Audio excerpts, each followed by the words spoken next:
Yeah, yeah. That nigga be crystal, man. Yeah, hey.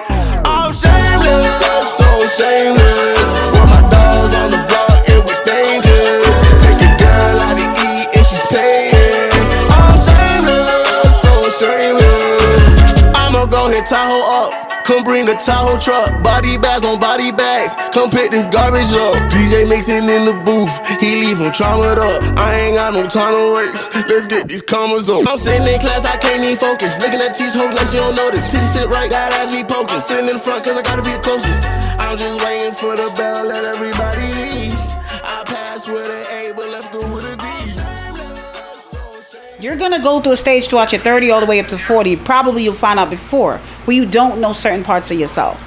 You understand me? So I was able to tap in, and I'm tapped in right now. And I'm at a place where I'm loving on who I am and accepting who I am and not care about the outside world. Huh? Hey, yo, in the words, this is our favorite line on 8 at the Table. When any one of us say something that's really profound, and it's right. Nothing wrong with it. But it's bullshit. That sounds so poetic. Yeah.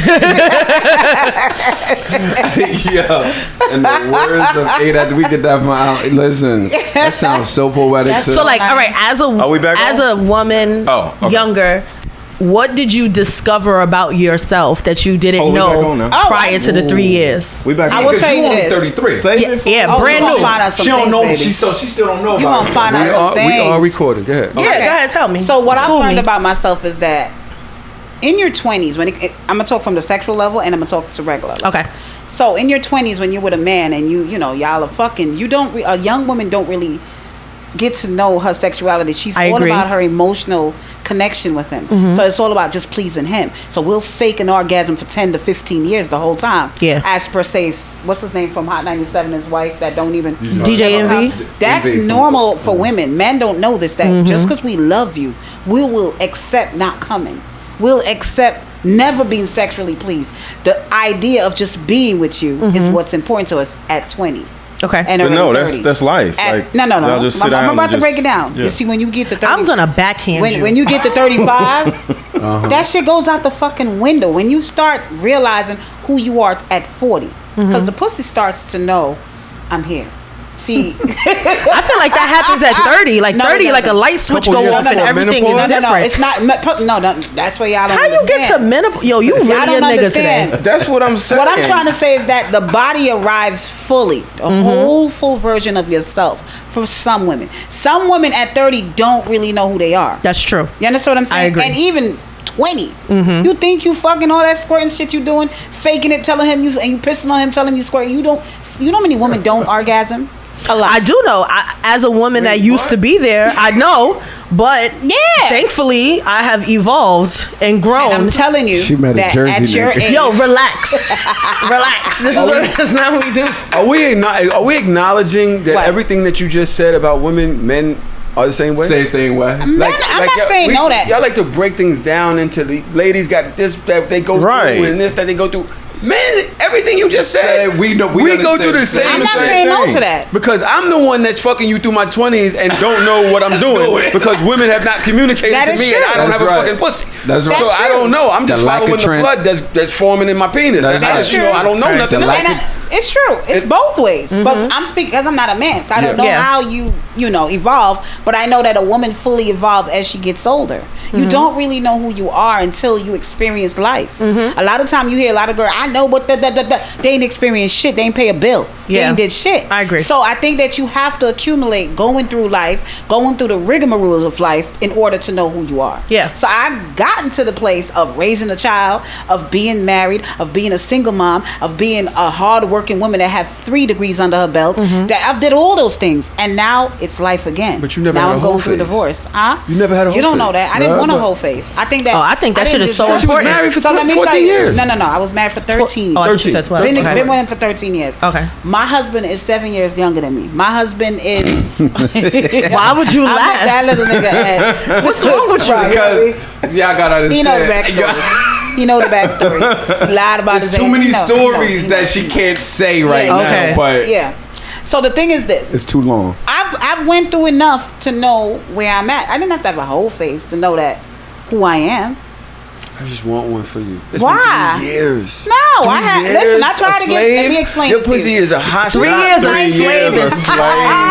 Wow. Let me tell you something. Pussy in bondage. Let me tell you something. I gave this pussy up. It's free. I'm gonna tell you this. I gave this pussy up 2019. I did. 2019. When I did give it up, that was pre-corona. 2 minutes. Didn't the 50 Cent come out in 2019? 3 seconds.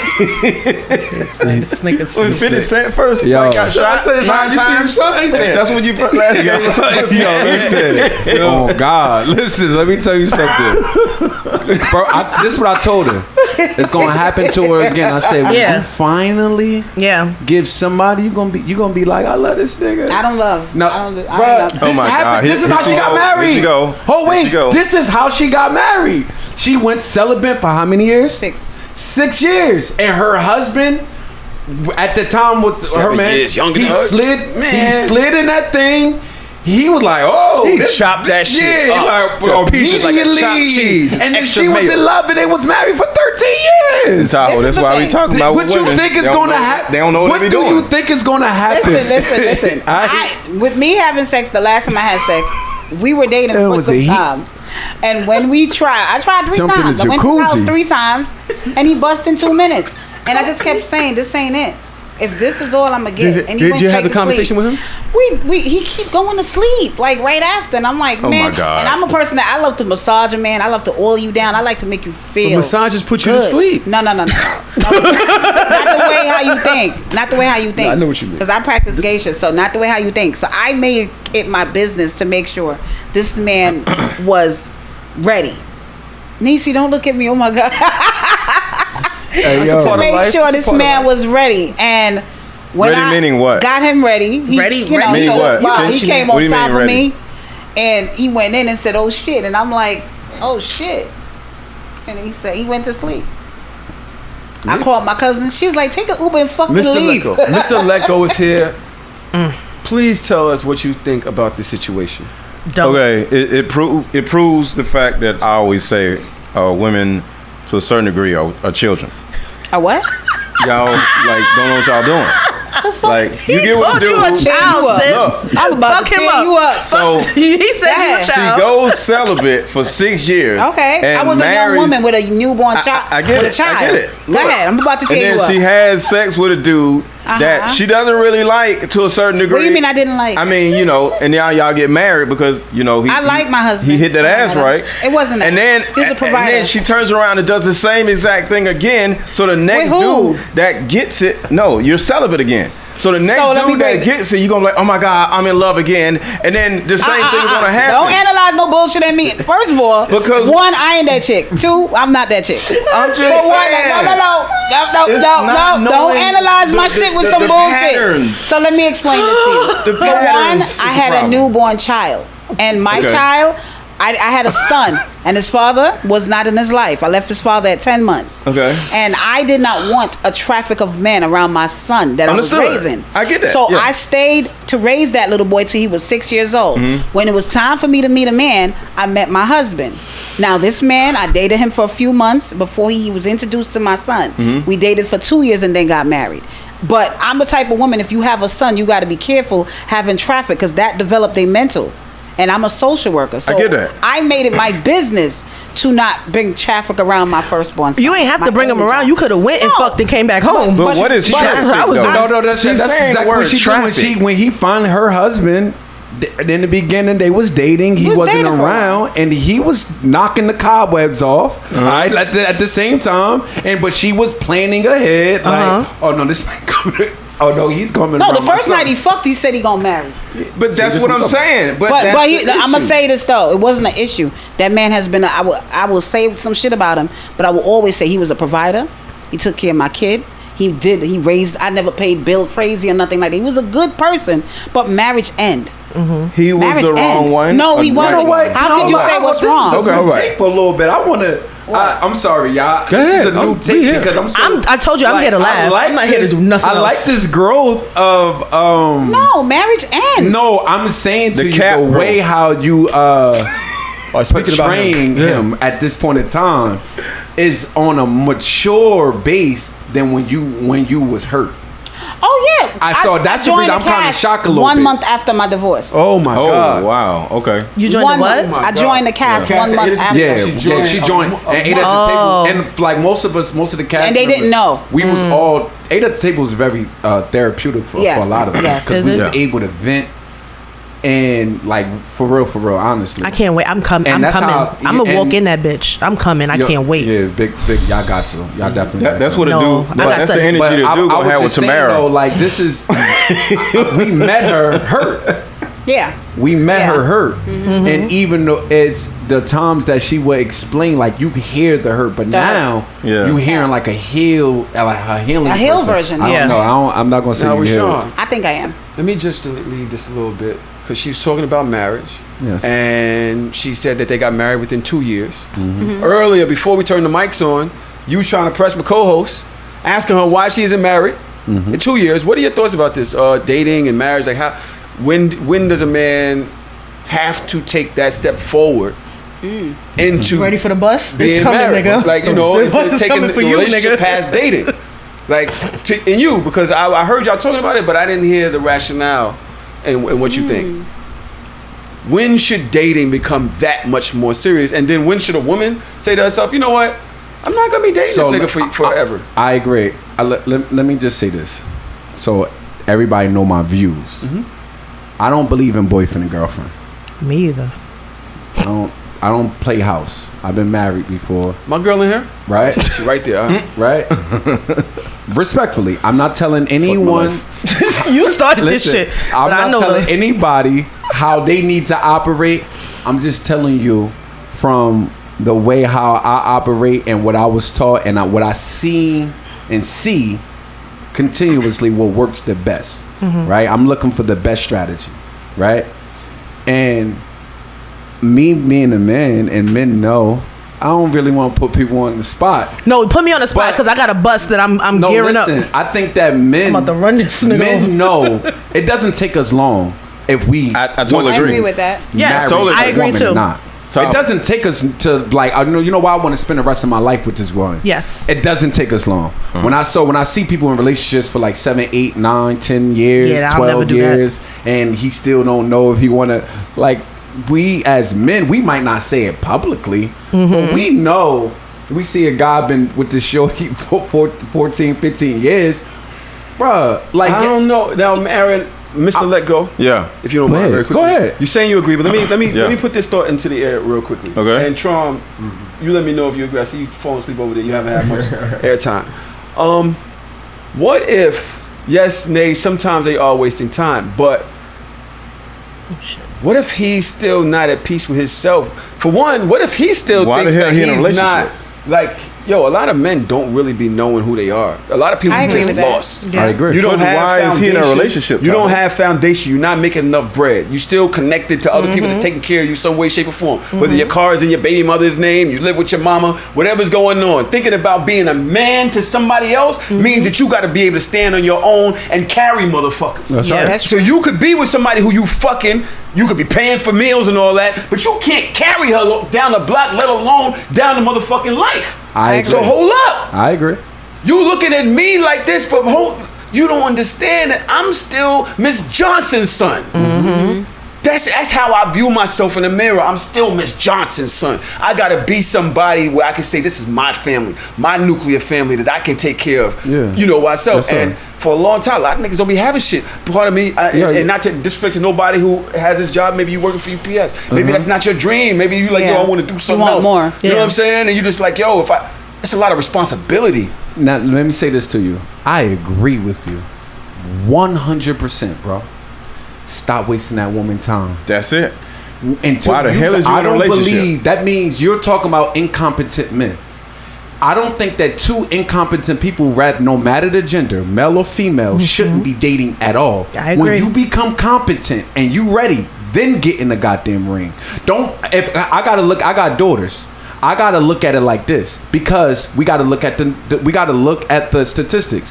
Most of the times we are dragging when we still trying to find ourselves. We dragging a woman along, and then when we finally find ourselves, you find somebody else. It's like now I can see everything. We're actually really not compatible. Yep. You was just there, and that's what I was going to say to you. So because you telling him to stop wasting her time. But that's a decision that she needs to make for herself. Because a lot of time in that 12 years, he's still trying to find himself by sucking energy from other people. So if he's been with her 12 years, he probably been with somebody else for 9. Or somebody else 7. And he's in the strip club every other day or doing things to feel like a man. But she's accepting this man as her one and only for 14 years. 100%. And to add to that, I agree. I'm not taking accountability away from her because I think it's accountability on both sides. However, I don't look for women to lead me, bro. I don't look for a woman to lead me in no shape, form, or fashion. Tell him. I feel you. If I'm what it takes to a man. And if you don't want to have this pressure on you, you should never been born a man.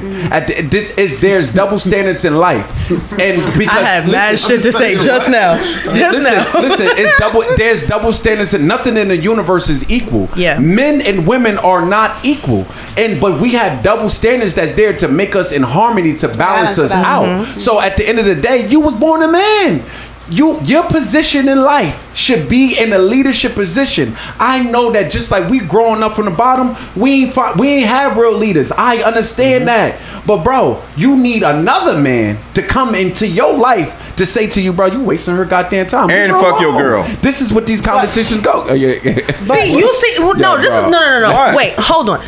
What?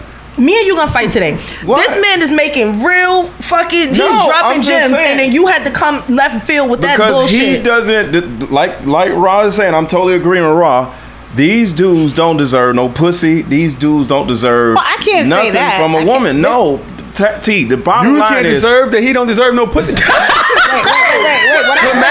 The person that don't give nobody no pussy is saying he deserves the pussy. What I'm saying. That's crazy. I'm sorry. This is the thing that is the problem with us. I can't. Black people, we're way too sexual. We always just want to fuck somebody, and there's no damn purpose in whatever it is that we're doing, and it's stupid. There is a purpose.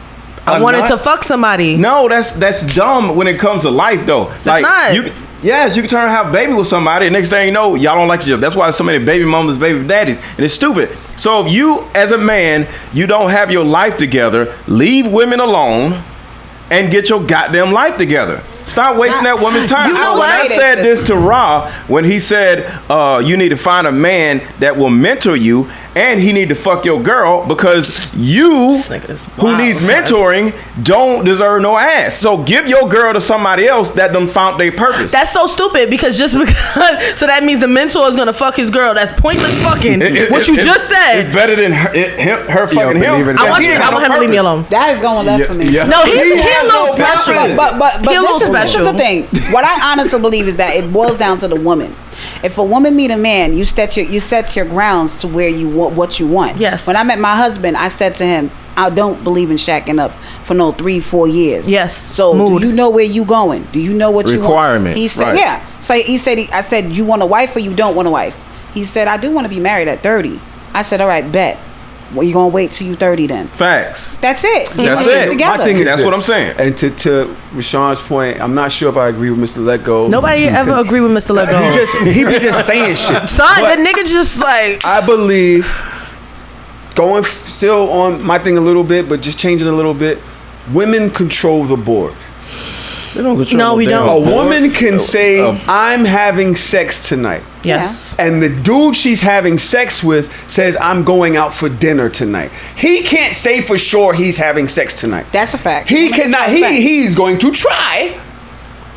But he don't know what she knows. She's telling her homegirl, she's telling her grandmother, yo, watch the kid. I'm not coming home till the morning. I'm fucking tonight. Women control the board. So now, if dude is fucking with shorty and she accepted on his level, he's doing what he needs to do. She isn't doing what she needs to do for herself because she controls the board. As she said already in her way. Miss T-Mac. You call me Teemara. T. I'm sorry, I'm such a... You can just say T.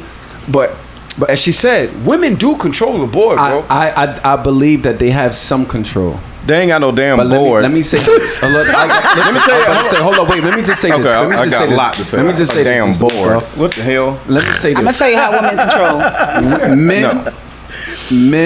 when you and this is my I look at how civilization get destroyed and how we got destroyed. The number one key that colonizers do to destroy civilization, they don't attack the women, they attack the man. They remove the man. When the man is destroyed, the woman would follow, and then she's walking into destruction. You wonder why? But now when she's a healer. Listen, of course, but also too, a woman can never respect a man that doesn't have discipline, bro. Penis discipline is key. She don't control when she having sex with me. Thank you. I never want a woman to think that she control when she gonna have sex with me. When she want to engage in sex, if I don't feel like it, goddamn it, I don't need that right now. But Rob, listen. That sounds so listen, poetic. Let me just say no, I got you. It sounds poetic. It sounds poetic, but this is what we also teach in our man's class. Shout out to On Mondays. On Mondays we have a man's class. We say, bro, if you want the proper respect, then you got to be able to know when to engage and when not to engage. All right, so I'm gonna break this down. As a man, I'm gonna break this down. No woman gonna be sitting here dictate when. That's like because when the minute I'm gonna land my plane right here. The minute that you allow her to control that part, then that when she catch attitudes with you, she's like, oh, I don't want it right now, or she try to close her legs. But that stops when she listen. Go ahead. I'm gonna break it down. First of all, and I'll correct her when she's getting done. You can't correct shit. First of all, women has been able to control the narrative of men forever from the beginning of time. What is he talking about? Let me just finish saying this. From down to war. From war. Wait, Rob. Definitely from a even war. When it comes to war, from even when it comes to changing policies in society, that man's wife is who's speaking in the back of his head to say whatever he needs. From anything to do with any type of men and being able to change. And look at what's happening from 2010, and I spoke about this on live last night. From 2010 to right now, Drake was able to come out with a song talking about a stripper. He was able to change the culture of our community by stating women that are strippers and bottle girls were more important and more impressive than a teacher and a social worker. If you're going to tell me that the sexualization of a woman don't control the narrative, y'all are crazy.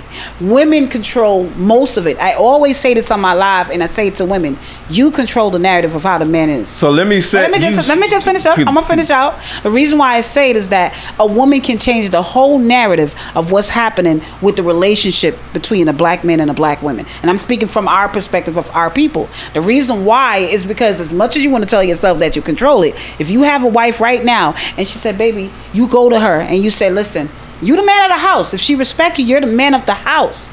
But how the movement of that house goes is because of that woman. Okay, that so woman now that's why I say, guys, forget about that. So wait. Hold on. So whether you believe it or not, that pussy don't runs this world, the word behind that is a positive things, because some people say pussy ain't running me. Yes, y'all get dressed, y'all look good, y'all get y'all little fake ass hairline. For women, everything y'all do,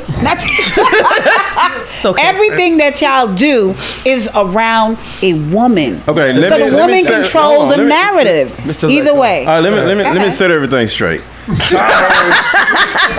Tahoe says Tahoe says the woman is the board and all. What the hell? First of all, this nigga's still stuck on that board. Life is way bigger than some damn pussy. Okay, pussy is not a board. Pussy is a piece on the board. All those millionaires men are the board. All right, so let me tell you something. Men are the board. A man can come in and change a woman's entire goddamn life. And pussy ain't got nothing to do with shit. Okay.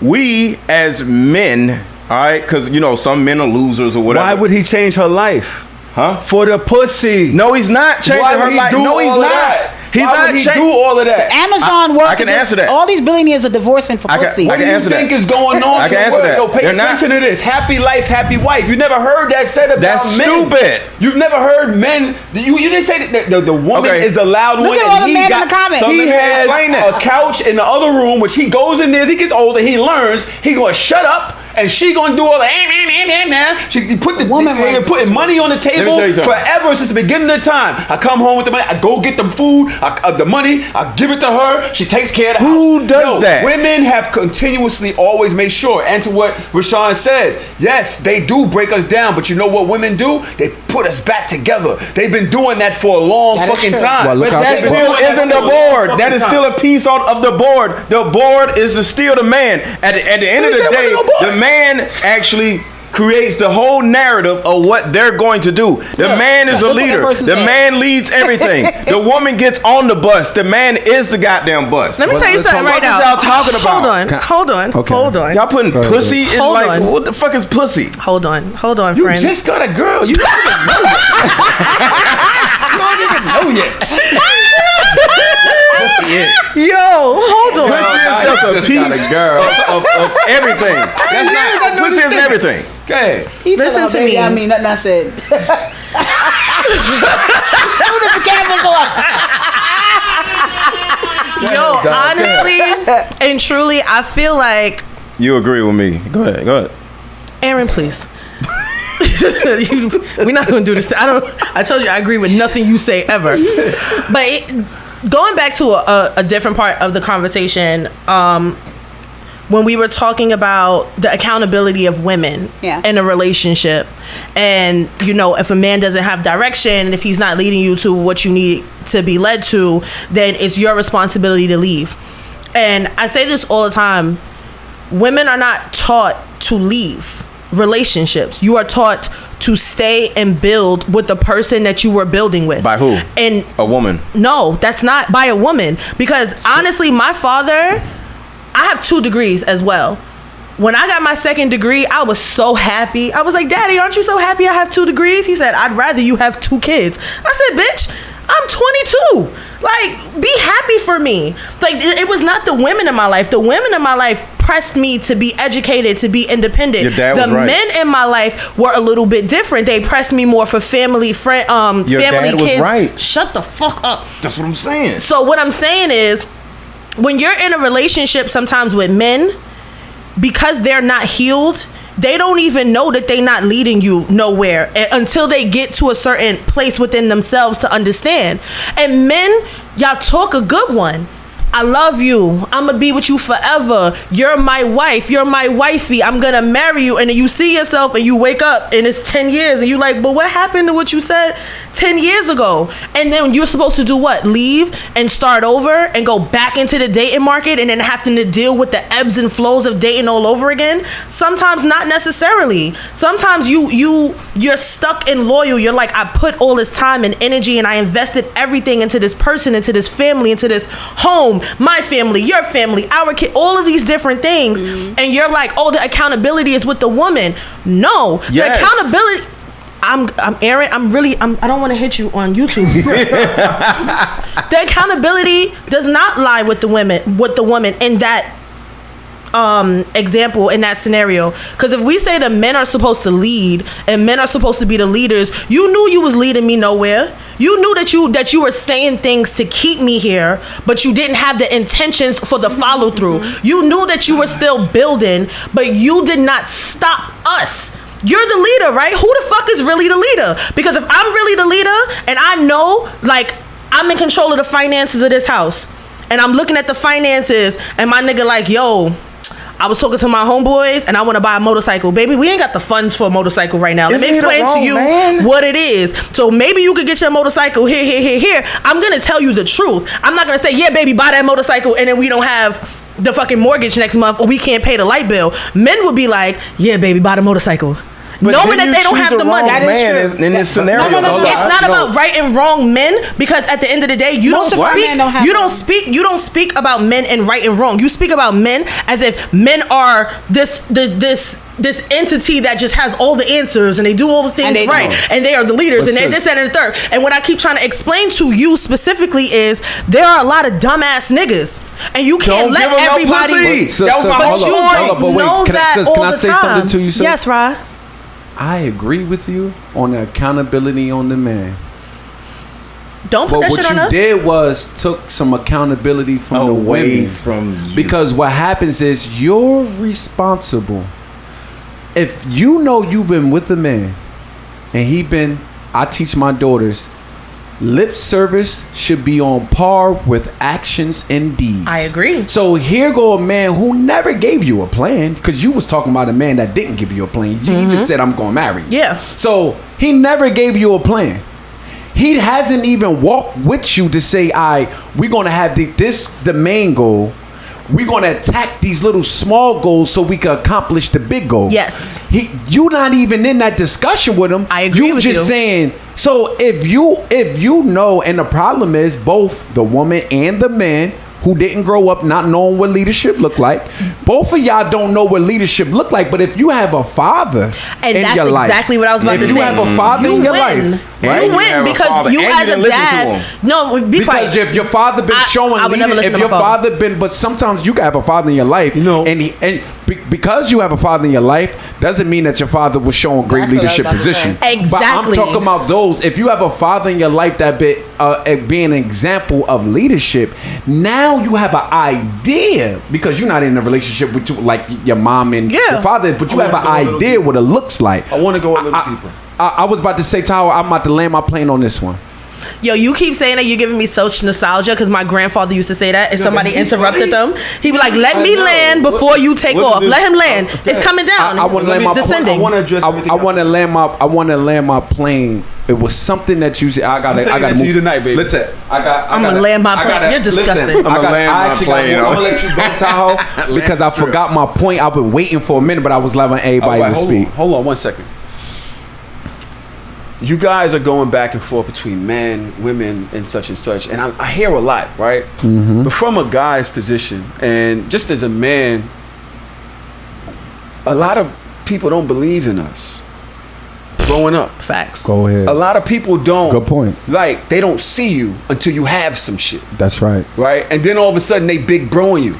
That's right. Nigga, I got 2-3 post that went viral on the Shade Room. Yes, now I'm big bro. Bad bro, I put 70,000 videos out there. Yeah, that's right. I got 3 that got me some followers, and now I'm big bro. That's right. I don't know much, right? But one thing that makes me feel valid is having that lady believe in me.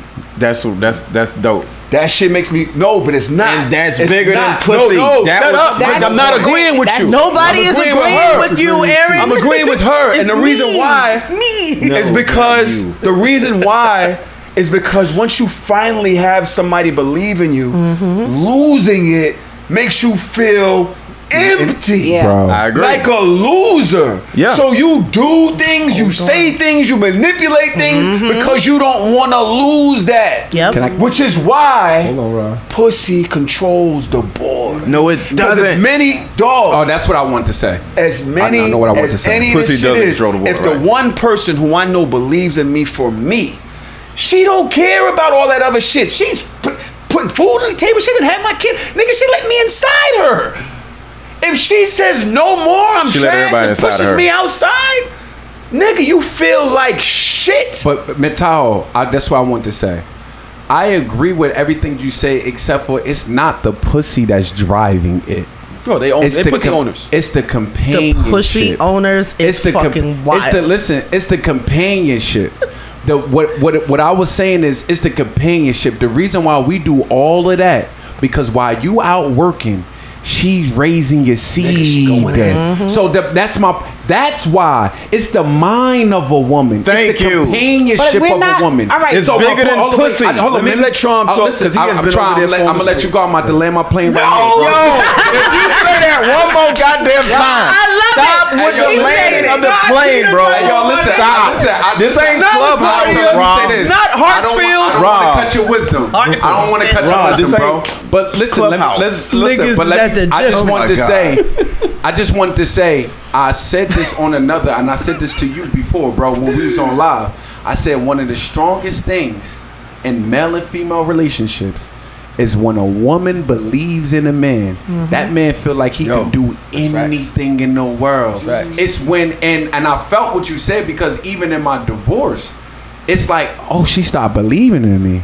She didn't see my turn come around the corner, and the minute that she left, everything started happening. I said this to my girl this weekend. Everything started happening to me. She lost the belief in me Rather she had valid That's reasons. one of the most rather she emasculating feel feelings like in she the had world. valid reasons or not.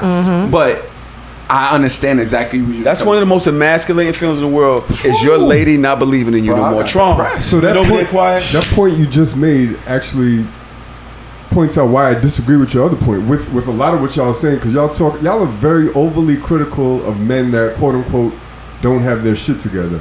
But to echo Tahoe's point, a lot of these I know from like we're talking in the ideal world, like, oh, you're 35 and up, you got all this money and you could do all this. What about you forgetting your younger years from when you was 15 to 35 and you were on the come up? A lot of those women helped you with your come up. So if you're not allowed to be in a relationship, how are you going to get better? I've gotten better with every relationship. I've learned more about women. I've learned how to treat a woman. I've learned how to be a better man because of each relationship. If you're saying that a man can't date until he gets his shit together, then what are we really saying? On top of the fact that we're all a work in progress. So who out what here you're doesn't saying, need to get their shit together still continuously? So Trump, so you're saying you can damage about 3, 4, 5, 6 women until you get your shit together? Because at the end of the day, that's really what it is. Yes. Oh, I need to learn how to drive. I I need to learn how to drive. So let me drive this car, and I'm gonna wreck it and fuck it up and mess up the transmission and everything. And then when I get my life together, I'm gonna get. No, that's not how women are people. You can't be running around damaging women to drive by driving. Your insurance might be a little higher when you're young because you don't know what you're doing, but you're still allowed to drive. How are you gonna get better? Tron, right?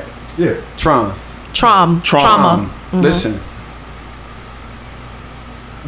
Age comes with different expectations. There we go. We know a 20-year-old don't know the hell he doing. Don't know what he doing. So he don't need no pussy. A 19-year-old. No, stop. No, let me just say this. I'm not gonna say this. And he'll never learn. Listen, I'm not gonna say this because we have a thing that we do in the nation that our 18-year-olds, 19-year-olds, they get married, but they also have stability. When I say stability, people, older people who've been married for 30, 40 years, guidance, help guiding them, right?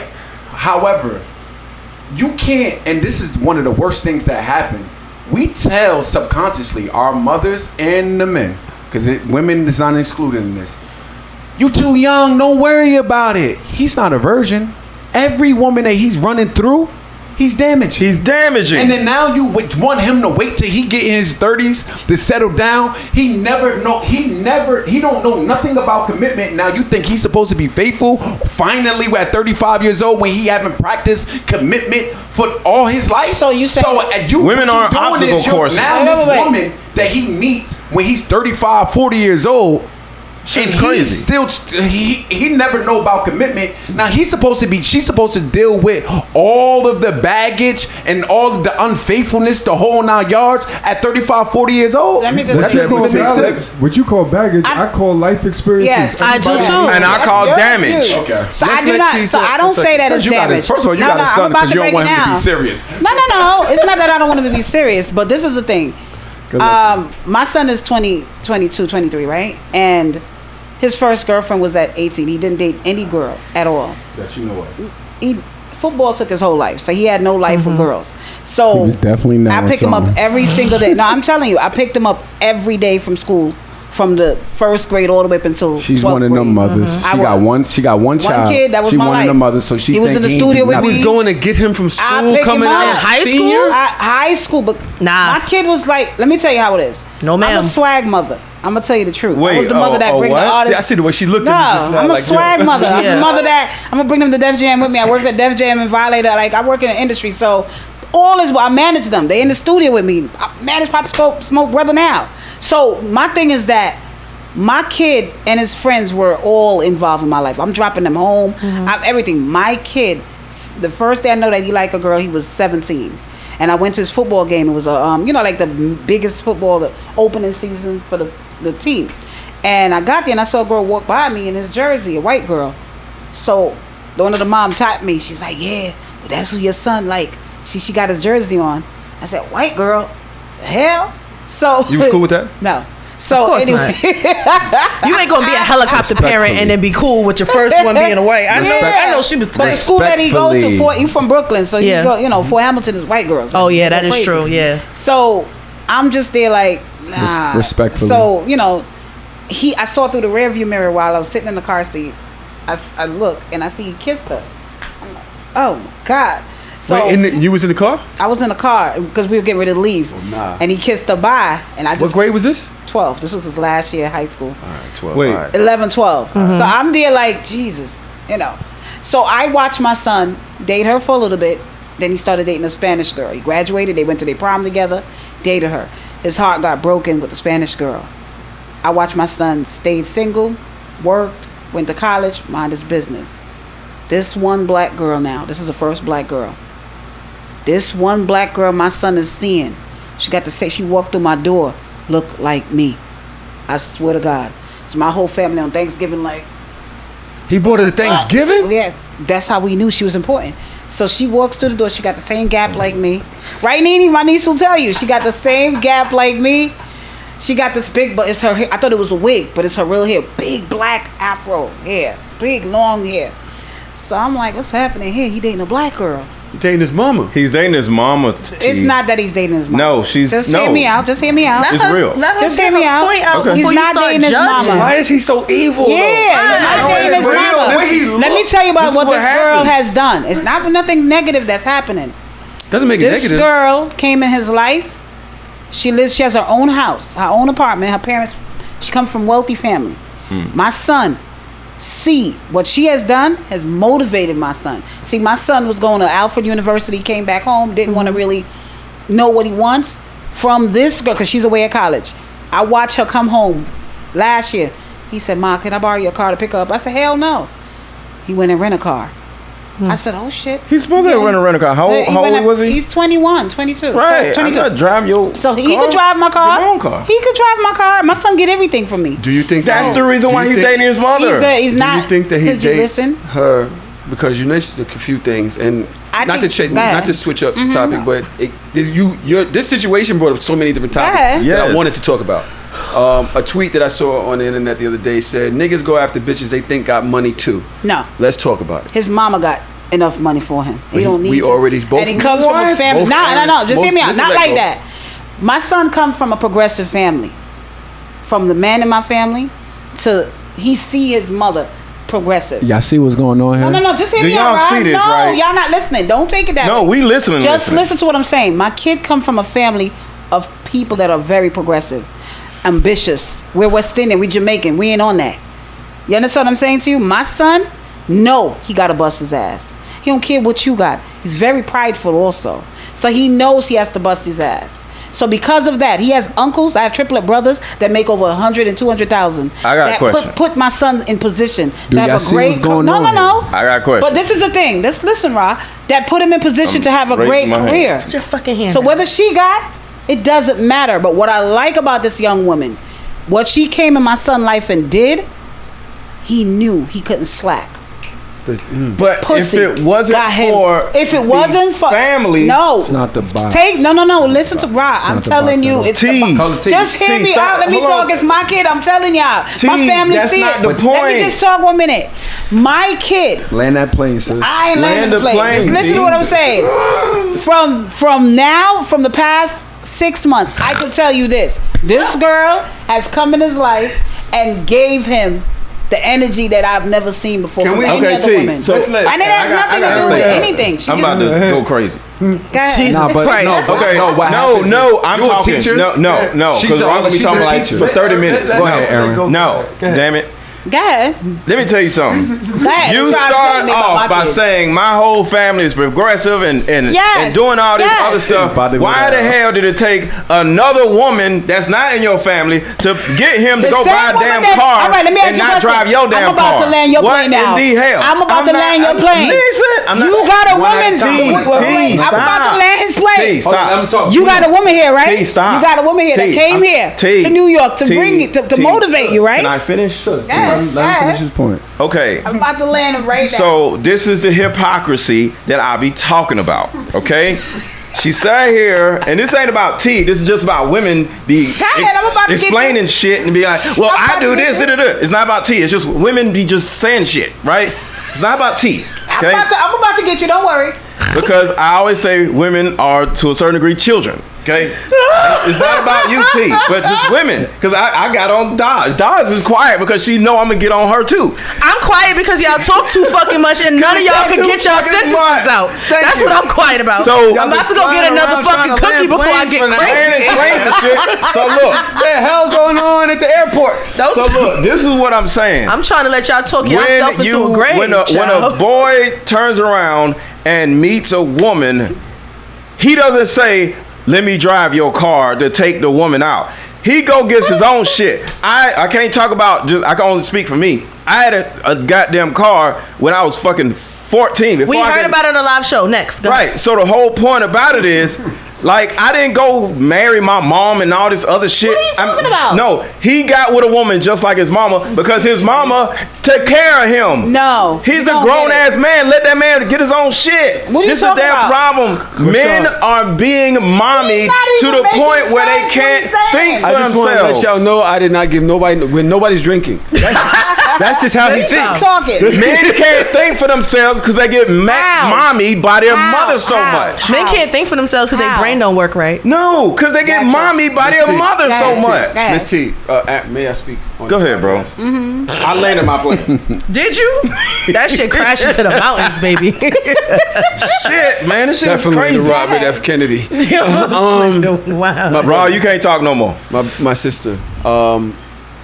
Why does the idea of that we've all come to terms with. Thank you. That your son is dating somebody that emulates what his mother gave him, what she looked like, how she behaved, how she took care of him. She got a gap in her having an teeth. opulent life. Well, all of these what I'ma things say are is- characteristics All of his mother, Most men- down to the tooth. I'm gonna give you. I'm gonna break down. Down to the I don't And think this is not Exactly. No. The hair. I'm about to break down psychology for you. But wait a second, let me just Go finish. ahead. What I want to know is Go trauma because- psychology. Hold on one No. second. No, because I think she has a listen. Oh, it's too hot for this. This My is wig one thing go we're not gonna do. We're not gonna listen. We're gonna respect her relationship with her bitch. child. Yeah. We're not doing that. What I would like to know is because I have an interesting relationship with my mom. Yeah. Right. But why is it that the idea of that isn't something that you attach yourself to? That you say, okay, I recognize that. 'Cause that's what it you is. Said, no, that isn't. And so No. it's something that when you say these things, it does seem that way. I'm gonna say but this. Give me what I'm you gonna give you said, the example psychology. of it. I think in psychology, men usually, I think Figman and Freud, men usually pick women because that's the first thing that they love. So they usually pick women that are similar to the quality and morals of their mother. They should. So this young lady, my son don't want no ratchet woman. My son don't want no loud woman. She's opposite of me in a lot of ways. I'm loud. I speak loud. She's very timid and calm and Around quiet. you. I'm not. Around you. No. She's very calm and quiet. She's not a loud But he talker. trying to say around No, you. but not around me overall. She has my son's friends put me on. They talk to me. She's timid. My very, friends very ain't never timid. heard my girl really talk. But I'm telling you right now, No, she no. is not quiet. Go ahead. But this girl All right, go ahead. is very timid. I see characteristic in her that I asked my son, like, why is she on her own? Why does she does everything for herself like this? I don't like that. Because her for a young mother girl. was like that. You know, and that's his my only mother, I'm issue sorry. that I saw with her. That I felt like she was too young. Too independent. That brings Too me up. independent. to have let's go into that. But Let's go. But I'm gonna say That is this. Shit I'm talking about. What? That's what I'm talking about. What? What's wrong with? Hold on. No, wait, wait. I'ma tell you why. You guys, wait a Wait, second. hold on. Let me just go off. Let because Dodge talk at least. this Dodge ain't drives said I don't into wanna- I told you I'm another only here to laugh. topic. And we can, nigga, it's 7, 8 of us in here. Y'all got planes, all types of noise. We gotta streamline this shit. Now, when listening, and I pay attention to Rashawn, I pay attention to Mr. Letgo often. They are always on live. They always, and Mr. Letgo's videos happen to just come up. Jesus fucking Christ. Because he's on this platform, these couple platforms. He comes on the A to Table. He comes on this platform. How y'all let him called on before me? That's Tonight's, crazy. This nigga Conversation is Cards. toxic. You should definitely be on Dodge. I believe you will be. But It's crazy. one of the videos I saw recently speaks to the topic that you just brought up. Let's hear it. What up? Hold on, son. And don't nobody say nothing. Hold on. Wait, because the shit You going the off nigga in the other saying room. It's you, nigga. You are the Alright, cool. nigga. Men don't want an independent, strong woman. That is a fact. I'm almost willing to say all. Nah, that's it. No, I ain't gonna say that. Go ahead. Nobody wants that. Because the word independent means I don't need you, and that's exactly what we're talking about. Yes, look it up. Yes, it does. Yes, it does. I want an independent, strong woman. Let me get. I need it. That is a defense mechanism. It is out of habit. It is out of I have to do this. Independent, strong women do not want to do that. They want to rest. They want to break down that an independent woman is actually just a functioning human adult. No, she's that is the not. dumbest I've ever heard. Person. In the ring, you got your own car and your own apartment. Yes, I'm 20 years. Okay, I don't need you to get up. It's a lot going on. No, it is, but So, I will say the point is the point. The point is that Mr. Letgo does not believe that men want an independent woman. It's a fact. Can I speak on Rashawn, do you that? agree with that? Go ahead, Dodge. Go ahead. I hate that I'm sitting next to him right now. Sir. So when you say you don't want an independent woman, that means that you want a dependent woman, a woman that's only dependent on you? Yes or no? Don't make it long. The answer is no. That's not what it means. So what does independent mean? It is Android. It sucks. Well, what does independent mean to you? Because I feel like so you can see read it. I feel like independence means that you're a full functioning adult. Independence means that you're able to make decisions, you're able to move and shake and do things outside of your relationship. No, I don't feel like any man wants somebody that's constant. They can't make a decision that if it was in the case of an emergency, you gotta put that bitch on your back because she don't have no type of skills to do nothing else. Okay, in the case of emergency, I do gotta put on my back. Why would you have to? Nigga, that's my job as a man. No, you're supposed to stand in front of me and protect me. Don't put me on your back. What is this different? You're 5 feet. Don't put me on your back. Okay, look. She blew up the height. Okay, first of all, what the fuck is going on? This is the problem. This is the problem. I'm asking questions. No, you answer the question, but you trying to answer the question on your own because that's what women do. I said I ask questions. I'm giving you yes or no questions so you can answer them so I can get my point. Can I rebut to your question? That would you like for me to go back? No. What do you define an independent woman as? Okay. A woman that's dysfunctional and she's traumatized and she doesn't trust anybody and she's scared as shit of everything and everybody. So she's like, I'm gonna deal with this shit on my own because I don't trust anybody. It's a woman that don't trust shit. No. So let me explain before y'all start. That's not true. Putting y'all planes up in the air. So here's the bottom line: we all, men, women, white people, black people, everybody, we all are dependent on other people. The thought process of independence is stupid. Okay, nobody's independent. It's just dumb. So anybody who thinks that they're independent, they don't need to be with no goddamn body. Go be by yourself. So you're not independent. You're not an independent man. I'm not independent. And no. Really? So before you had this brand new girlfriend, what were you? I was a person. What are you talking about? I don't need to be. I'm independent. I don't want no more. I don't want no more. Do men run around talking about I'm an independent man? No, this shit is stupid. This nigga is sick. Trump had something to say to you.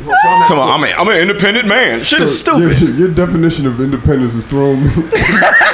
It's hard to have. What are you talking about? Let me finish. It's hard to have to debate when we're unsure of what that means, right? So that means nobody in this room has common sense. Let me ask you this: do you think that two people should be whole and then come together and make each other better, or do you think a woman should be incomplete and need a man? Is that what you're saying? So now you're using two different contexts. You're saying independent and then whole. A person being whole, first of all, we're not getting therapy no more because we have different definitions. So we getting away from No. I'm just saying, are you trying to use the context of independence and whole? And if not, you tripped them up. Go ahead.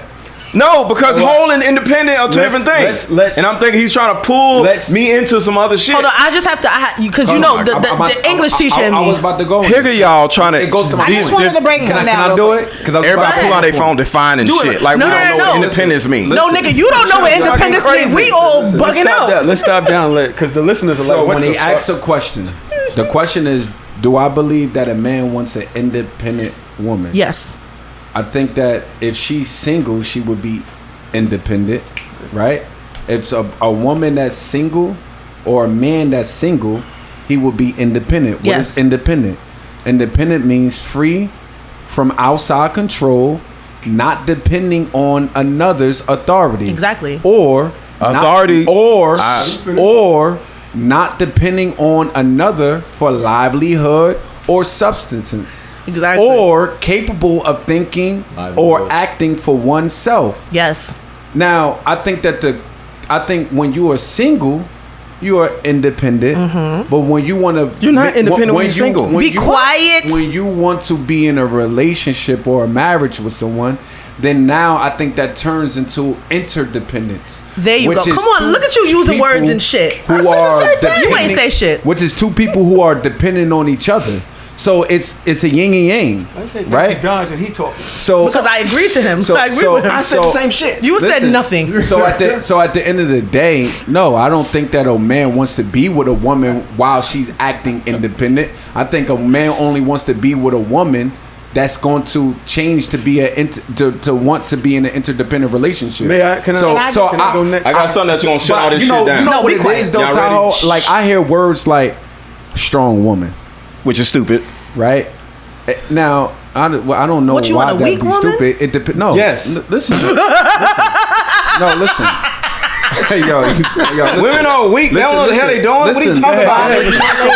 Listen. No, let's let it arm wrestle. I said this before. The hell? I think that we confuse.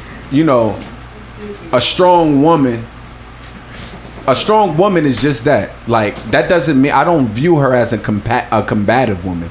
I think men wants a strong woman, but I don't think a man wants a combative woman. Well, I think those is two different things. Well, my point, and I agree with you, is that everything that this young man said here, when it came to independence, had a negative trait to it. Because it's stupid. It's because your connotation, the way you view independence, is something that hurts your idea of manhood and being a man in a woman's life. When it really doesn't mean that. And you know what? I actually agree with you.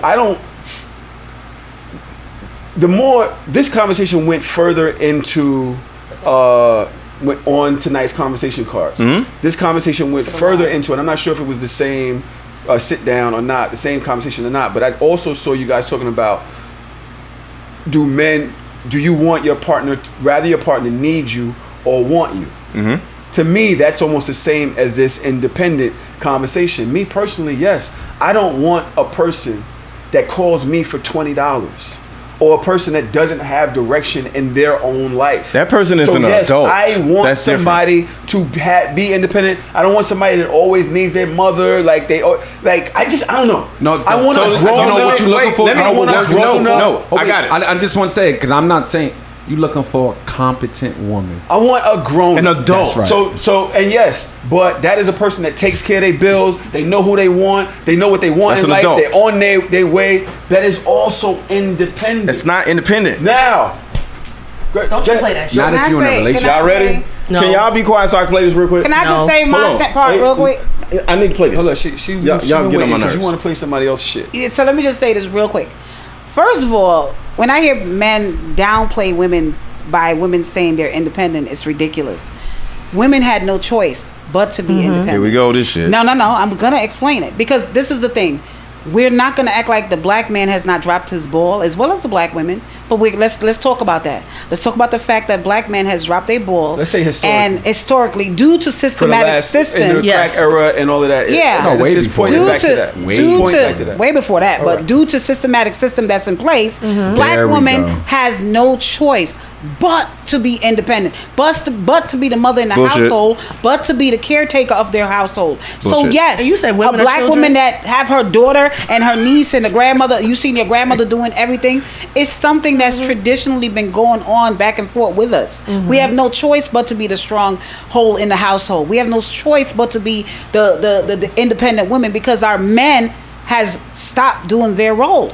That is the fact. So independent, like Ron has just defined, is what it is. We are the one that have to take care of those 5 kids because you decide you want to fuck somebody else and move on, or you got locked up, or whatever it is. You financially don't have it due to the system that is in place to put the black man. The system that's in place to keep the black man last on the job market list. Yes. So yes, this system has empowered black women to be independent. This system has empowered black women to be what they are, and what they have done is emasculate the black man. So yes, our black women are walking around saying, "I am independent. I am this," because we have no choice. Through trauma.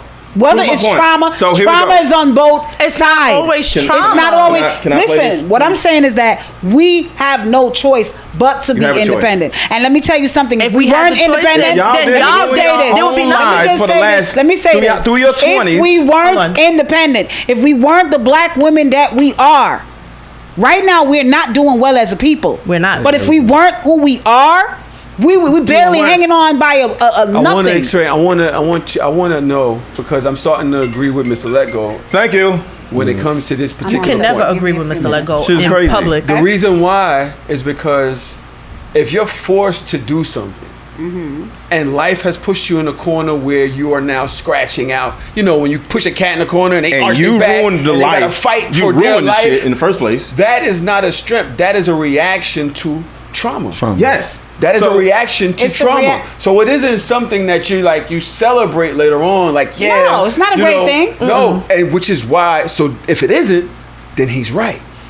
I'm not saying that he's fully wrong, because I always tell women, I am damsel in distress. Don't Me call too, girl. independent. Fuck Okay, that shit. So you are not independent then. Prove my goddamn point. But this is the thing. I just don't think they argued you well. I didn't want to. They don't know the hell they talking about. I didn't even finish the argument. This is the thing. I don't want to turn that light on by myself. I need my man to do it. I don't want to take out the garbage. I need a man to do it. Yep. You understand what I'm saying? But I have no choice to do it because the lacking of our men. Well, you're not giving up no pussy neither, so. And I ain't giving up no pussy. You know what? Wait. I want to play a video. Wait. And y'all keep talking. I want to play this video. You can't talk over the video. Hold on 1 second. This is what I want to say. It's not that the independence in women is not rooted in trauma. I'll give you that point and that point only, because what I'm saying is I asked you, what do you define as independent? Because what you're basically saying in that video is independent women, like, you don't want them, you don't want to have anything to do with them. But that's not true, though. That's You're not a man.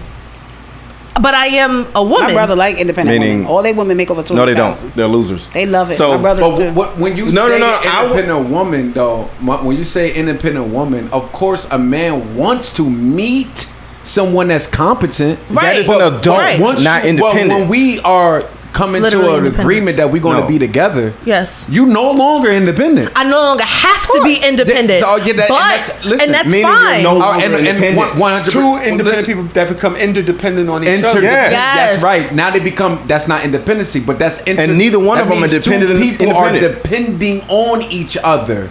So that's fine. So that's the thing. And I want to say, but you're still rooted in independence. You don't stop being an adult because you got into a relationship with somebody. No. But now gender roles, what we was talking about earlier. You know, I told you I believe in gender roles. That's right. But on the flip side of that, this is my thing, right? And I'm not going to speak for men, so I'm going to ask the men.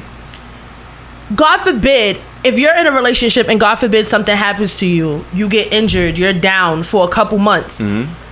You would need a woman that has some sense of independence that could be able to run this family and household while you recover. She's not independent. No, you are, because independence doesn't go away. What happens is it becomes interdependent, so then you change, you kind of modify the way that you're moving, the way that you're living, because you're with somebody else. But it doesn't go away, because if it goes away, that means that if we break up, I am nothing. I can do nothing on my own because I have no sense of independence. No, hold on. Now, I understand what you're trying to say. Yes, so what am I saying? No, I understand what you're trying to say. Hold on, y'all. I just want to... Let's let Mr. Letgo speak. Pardon. You in this video, and he said the women are children. Women are children. Can y'all be quiet? Children. Nigga, I said speak. You gonna play? He gonna play. She keep talking. A whole video. A child. Me and him. This breaks all sociological orders of the culture we're living in now. Because we are raising up women to be men. And you are not applauded for your femininity. You are applauded in the contemporary society by how tough, rough, nasty, mean, aggressive, strong, evil, possessive you are, and you are climbing the corporate ladder, but we are losing our families. I know you can buy your own car. I know you can buy your own house, but until you create a need that I can pour into, I have no place peace in your life. So stop coming home bragging to me about how much you don't need me and wonder why I shy away. You already said Exactly. That doesn't make let me sense. explain something. I'm saying this again. That's different. Yo, y'all are using. Let me speak on this podcast, please. You are using one thing and saying it equals something else, and it does not. She can go get money. She can climb the corporate ladder. She can be powerful. She can be all that, and still look as her man, as her mate, and the person that leads or whatever else is defined in their relationship. That's right. One does not make the other one. One positive does not automatically mean the other one is a negative. 100%. And you're trying to say that is what it is, and it's not. It's not. So you're smart sometimes. Sometimes don't try to use other points to prove bullshit because it's not true. Okay, but I want my woman to be powerful. Yep. I've been on a run before. My woman went to my business, established it, and grew it. My nigga, I'm out of town. By the time I came back, I ain't even want this shit no more. You keep it because you're doing better than me at the motherfucker. I'm gonna go build another one. I didn't say anything bad about that though. When I was up north, I ain't want for nothing. That's right. Yo, with this woman, pardon me, babe. See, I'm talking about somebody else. I got a girl. She's like, who are you talking about? At the time, when I'm looking at it, I'm like, yo, that's a bad bitch. I'm going to do whatever for this person. Mm-hmm. You married her? Because she was able to. You marrying her? No. Yes, I'm marrying my girl. Yes, and she's independent too in her way. She's not independent. She's not independent. No, that's see that? She's just an adult. It's a lot of men who see how you just say, yes, I'm marrying my girl. Mm-hmm. He's willing to make a commitment. Real shit. He's willing to make a commitment. Yes. Yeah. But we know it's a lot of brothers. A woman can do all of that for you. Yep. He has no intentions on marrying you.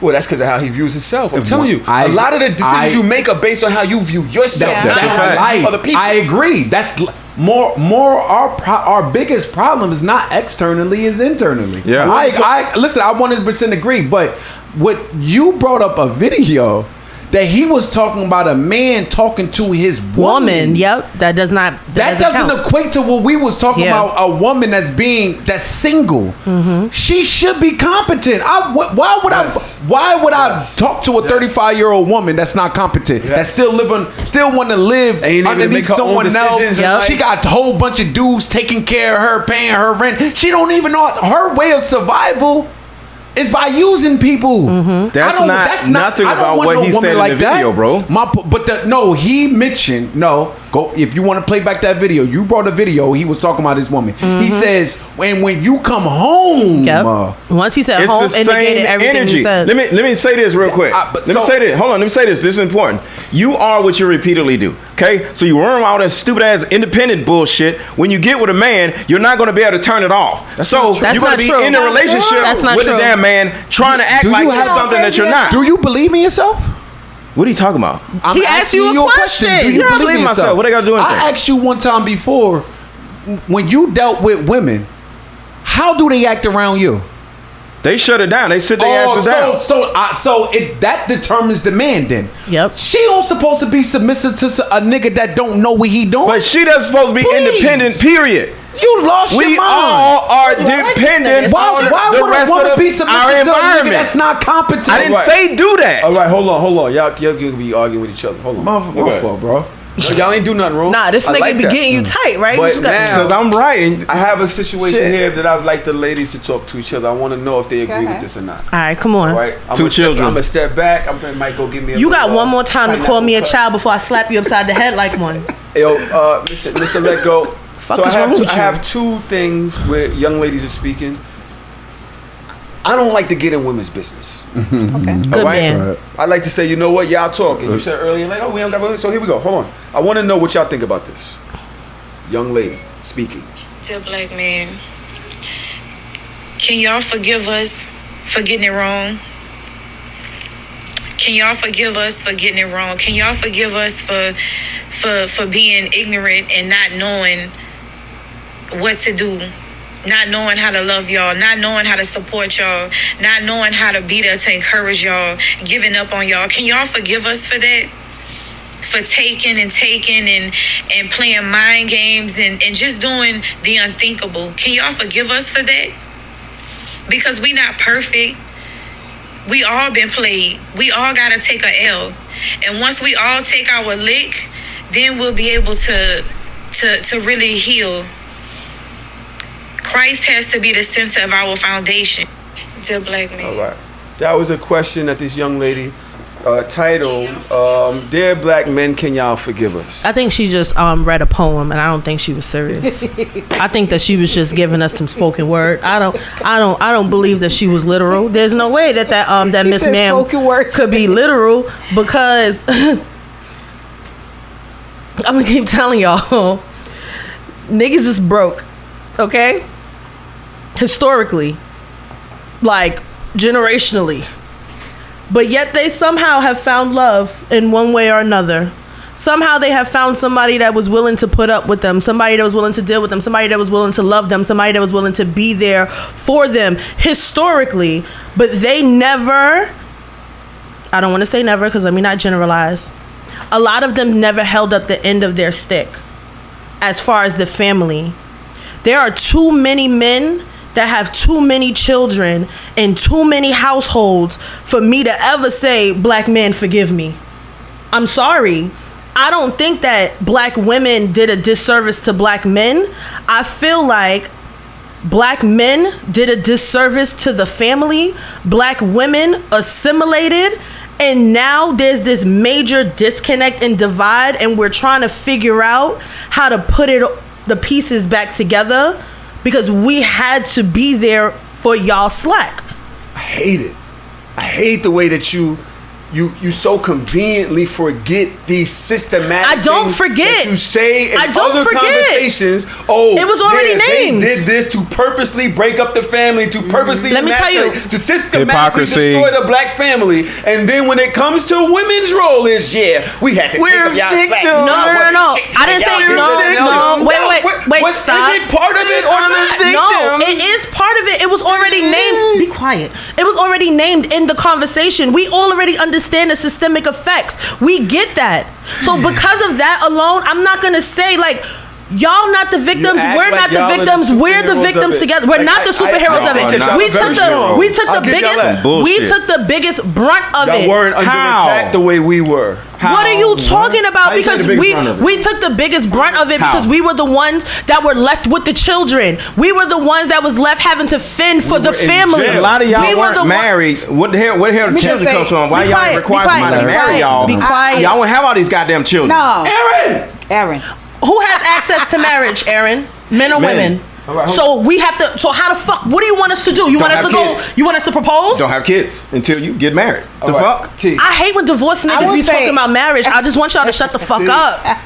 I will say this, and I said this on live last night. Tight, yo. I'm very disappointed in our black women, in our young black women. Thank you. And I can honestly say it. It is embarrassing. We cannot be like men as much as we want to tell ourselves. And I said this, and a bunch of feminists came on my live flipping last night. I didn't give a fuck. I said, as much as we want to tell ourselves that we on the same level and we listening to the fuck nigga don't mean nothing and all that shit we doing, listening to music, we are not the same. If all our man was to die tomorrow, we are going right behind them. We cannot lift tunnels. We cannot build bridge. We are not built like men. None of us are built like men. I don't have the strength of a man. So, y'all are weak. Let's say that for our women. I'm so sorry. I'm sorry. Sorry. Call you back. I was trying to turn it off. So what I would say is, the young generation of women is doing a disservice to women right now. Facts. All that twerking shit is not helping our young daughters.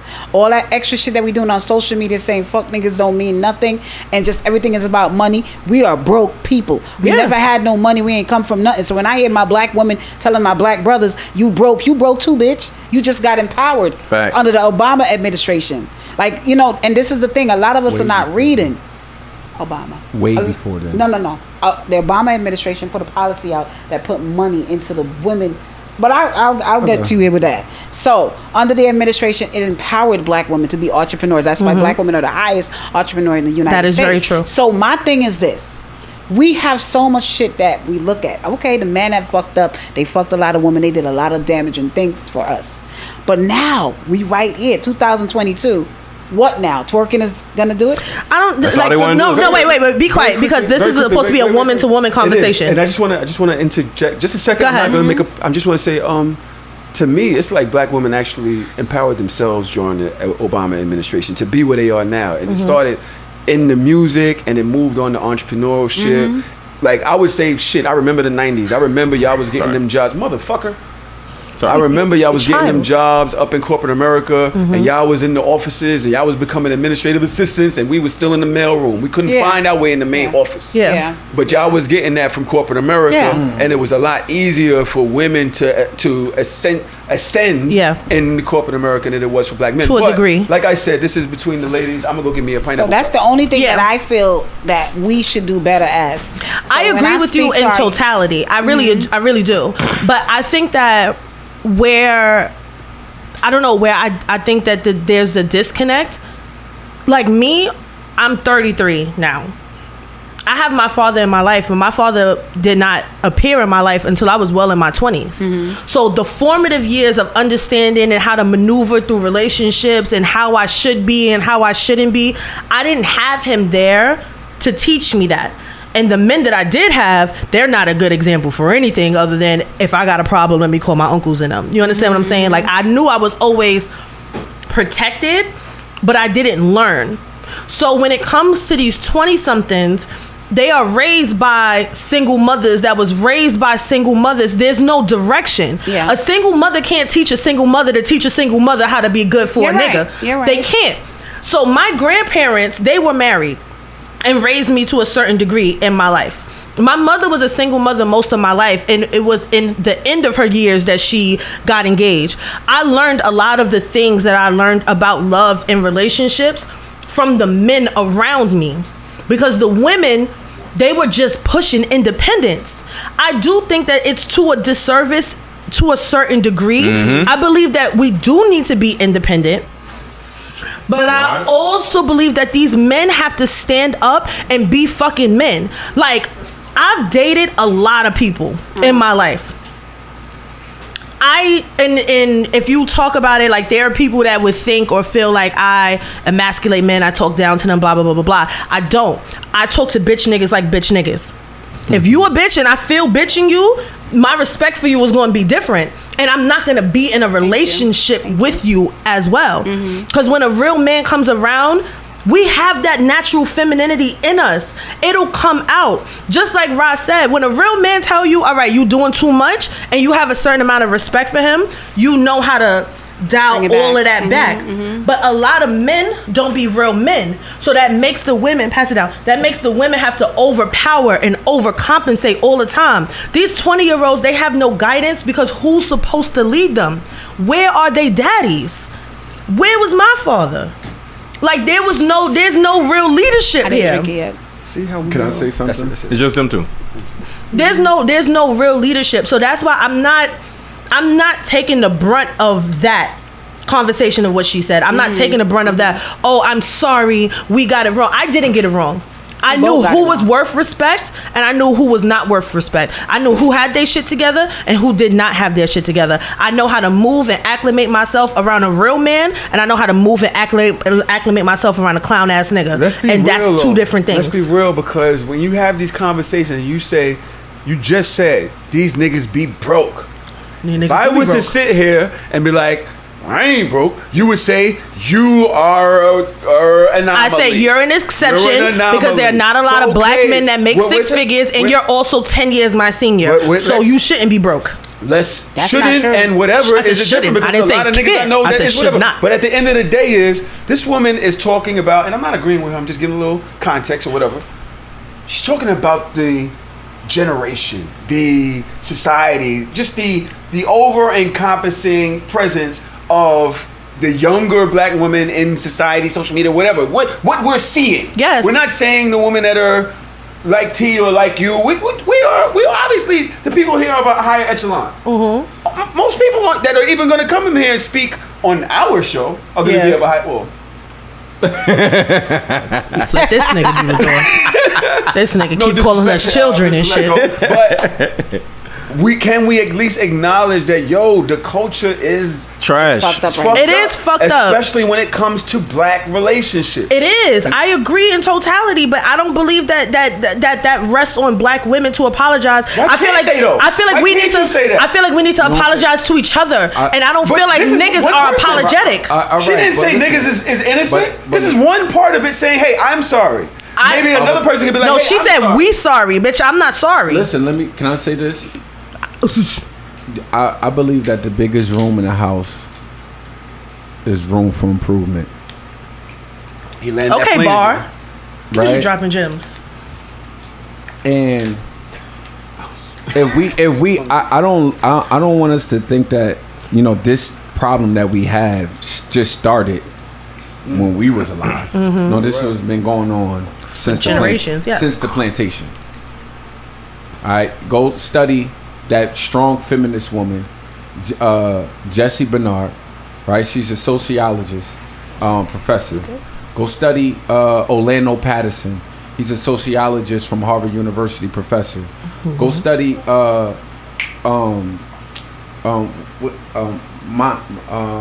Moynihan. He was working in 1965, actually, in the White House, and he was given what's the president in 65? Nixon? London. Lyndon B. Johnson. Brandon B. Johnson. I'm sorry. Yes, Lyndon B. Johnson. That's right. Y'all niggas old. Right? So look, peep game.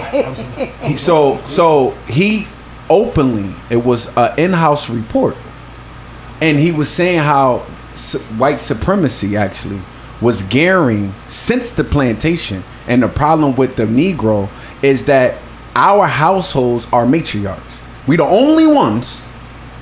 Mm-hmm. All the other races, majority of our households has been matriarchs since the plantation. See, we keep thinking like, oh, this just happened in the 90s. We know that. This just happened in the 60s. No, there's been an argument since the plantation. The difference that we see is that they was working together back in the day. Why? Because they was forced to. That's first. They weren't independent. But listen, they was forced to. The average black man makes between $35,000 to $42,000 a year. Boom. The average black man. The average white man makes $55,000. You don't make that much more. Still $10,000. So that means if you know that the average black man that you going to meet, there's only over a million black millionaires in America. It's 30 to 60 million of us. Mm-hmm. There's only 1 million that's millionaires. And then middle class who make it's not that many ones that make 6 figures. So the average black man that you see, he's not gonna make 6 figures, and I know you ain't gonna make 6 figures, sis. So that means what we have to do. All right, I'm about to meet a woman that I have to work together with. Mm-hmm. And I believe in that totality. You got to put in your mind, I gotta meet a man. I'm gonna meet a man on average that I have to work with. Mm-hmm. If you want financial freedom, when I was I'm a retired financial advisor, I see these white boys, they didn't start off financially free. They work with their woman, and they had a 10-year plan, and then she helped him, or they helped each other become financially free. Keyword, so she can be a stay-at-home mom. Facts. So she don't have to work no more. Now. She got her degree. She done worked in the office. She did whatever she did, but now she's a soccer mom now. But they work together. So the problem that I see that we have today is we don't want to work together. We want everything to be so easy. Yep. We want. You think you want to meet a perfect man, but sis, you're not meeting no perfect man at all, and you're not going to meet no perfect woman. Facts. You're gonna have to work together. There's gonna be some baggages. Now, I think that you court properly and vet properly that to see if you're willing to deal with these baggages or not. However, there's going to be baggages, and that you're going to have to work with together. And that's me landing my plane. And it means you have to be interdependent before you get in a relationship, because you are what you repeatedly do. So that means when you are a single woman or a single man, you operate in an interdependent role with the rest of the environment. You ain't got to be interdependent with a man or a woman. You interdependent with friends and all this. Like, Raw brought me over here. I didn't know nothing about all this shit. I was dependent on Raw. So at the end of the day, because I'm from Atlanta, But we all depend on each other. And the problem with the black woman, just a mindset, not the woman herself, this stupid bullshit, is they have gotten to y'all. The number one way in the Moynihan report, the number, and of course the forget it. You get to the woman. You know what I'm saying? You get to the woman, and they've gotten to y'all with this independent woman bullshit. And that is all I'm saying. The thought process of the independent woman came from the Willie Lynch letter. I'm not going to play it, but it says it specifically. The way you get the way you keep black people messed up is you psychologically make black women go against their naturally dependent state and put them in a frozen independent state. Specifically, that's what the book says. I have a question. By destroying if black men are the leaders, how did you allow that to happen? I was just about. That's a part of it too. Same point. So. Yeah. If black men are the leaders, how did you allow that to happen? How did you allow these white people, hypothetically or even directly, to warp our minds to tell us that we are now your enemy? I agree. Because y'all are the weak links. It's not us. Because I can agree with that. Here's the thing. I can agree. Because at the end of the day, you talk about independence, interdependence, whatever the case may be. All the women that's on social media that's on this independence, Kiki got a nigga on her couch right now. Right. So we can't even say that, because even when y'all are at y'all lowest, black women are still there for y'all. So it's all bullshit. It's not us. It's y'all. Y'all are there for losers. No, it's not true. Y'all are choosing to be with loser ass men. There's more losers than winners. So what you want us to do? That mentality that you're giving is showing exactly why it's both of us. I was about to say that fact. The fact that you have hardened yourself. You're saying we're there for you, this, that, and the other, but in your mind, you're saying it's not us. Y'all are losers. Thank y'all you. Y'all have done this. Right. Y'all have done this. And we, who were never under attack, who were left this and the other, are just the on the side of the road somewhere. No, I said 10 minutes ago. There was a direct goal to break the man. Yeah. And y'all are following this shit. The man and use you. They always knew that you were powerful. We're not saying you weren't powerful. Even back then, they used y'all to break us. They used to take you and our wives and fuck you in front of us. And Jesse Bernard said, and then make us go back in the crib, make y'all work like, yo, this is sorry. No, you're right. No, listen, no. The ad, Jesse Bernard, the feminist sociologist, said that the black man and woman, and this is a feminist, both have been living in America and saw the two different worlds. The black man never was able to get through the door. The black woman, she couldn't go through the front door, but she can go through the back door. Through the back door. Yeah, that's very true. She always had a relationship with white folks. System. She always had a relationship with the system, while he purposely wouldn't allow us in no doors. But now, which is why that statement comes. You need a woman that's powerful. And when we say powerful, we don't just mean that you thinking for self, but you powerful that we gonna use the system that you can open up doors that we can't even open up. But yo, let me just say this, like, though, seriously. Like, where do we go when our women look at us as innately losers unless we do certain shit? Innately, we are losers. We are nothing. You see yourselves, black women, y'all have empowered yourselves to be amazing. And we all agree. And now, like, y'all went through some shit. I ain't gonna hold you. I know y'all went through some shit. But y'all have ascended and y'all fucking got wings and have fucking gotten your throne back. Cleopatra, like, y'all are that thing, y'all that deal. And y'all look down at us like, look at you fucking niggas. Like, y'all are the white man. Where we supposed to go? No. Y'all want to be the damn white man. Because no matter what they do, bro, no matter what they do, they can never truly be happy. Never truly be happy. I don't care what professions they go into. I don't care how much money that they make. They can never truly be happy without you. Never. Which is why a lot of professional women complain and they argue and they say that they are mad, that they're angry. The reason why they look down, they not really, they angry. So angry. And they making money.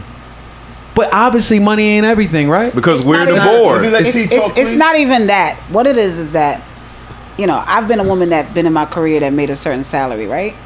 And sometimes when you're financially successful, you wind up being further away from what you know best. You understand what I'm saying? So you become more fearful. You meet a man, like, and you get with him. He makes average salary, comes in your life and fuck your life up. So now you get further away from that man. You know how many nurses I know make over $80,000 and they work at night and they man be fucking another bitch in their bed. Crazy. So it's a lot of black women that deal with, you know, it's not that we don't want to be with our man. It's fear of being hurt. It's fear of being dragged. It's seeing our friends. Damn, he took your money too. My husband and me broke up. The BMW was gone 2 days later. You know what I'm saying? So it's like, you know, my husband and me broke up. 30,000 was out of my account too. You get what I'm trying to say? Yeah. So when you think about what you lose, you become more fearful. So I don't think that. Does that make you strong though? It doesn't make you strong. We're not because if your back is up against the wall, you're scratching everybody. I'm gonna give you the truth. Yeah. Black women. I'm around a lot of successful women from my family and all. Black women are not out here taunting on, I'm a strong bitch, unless you're a feminist dyke. Yeah. Sorry to say anybody that's offended with me saying it.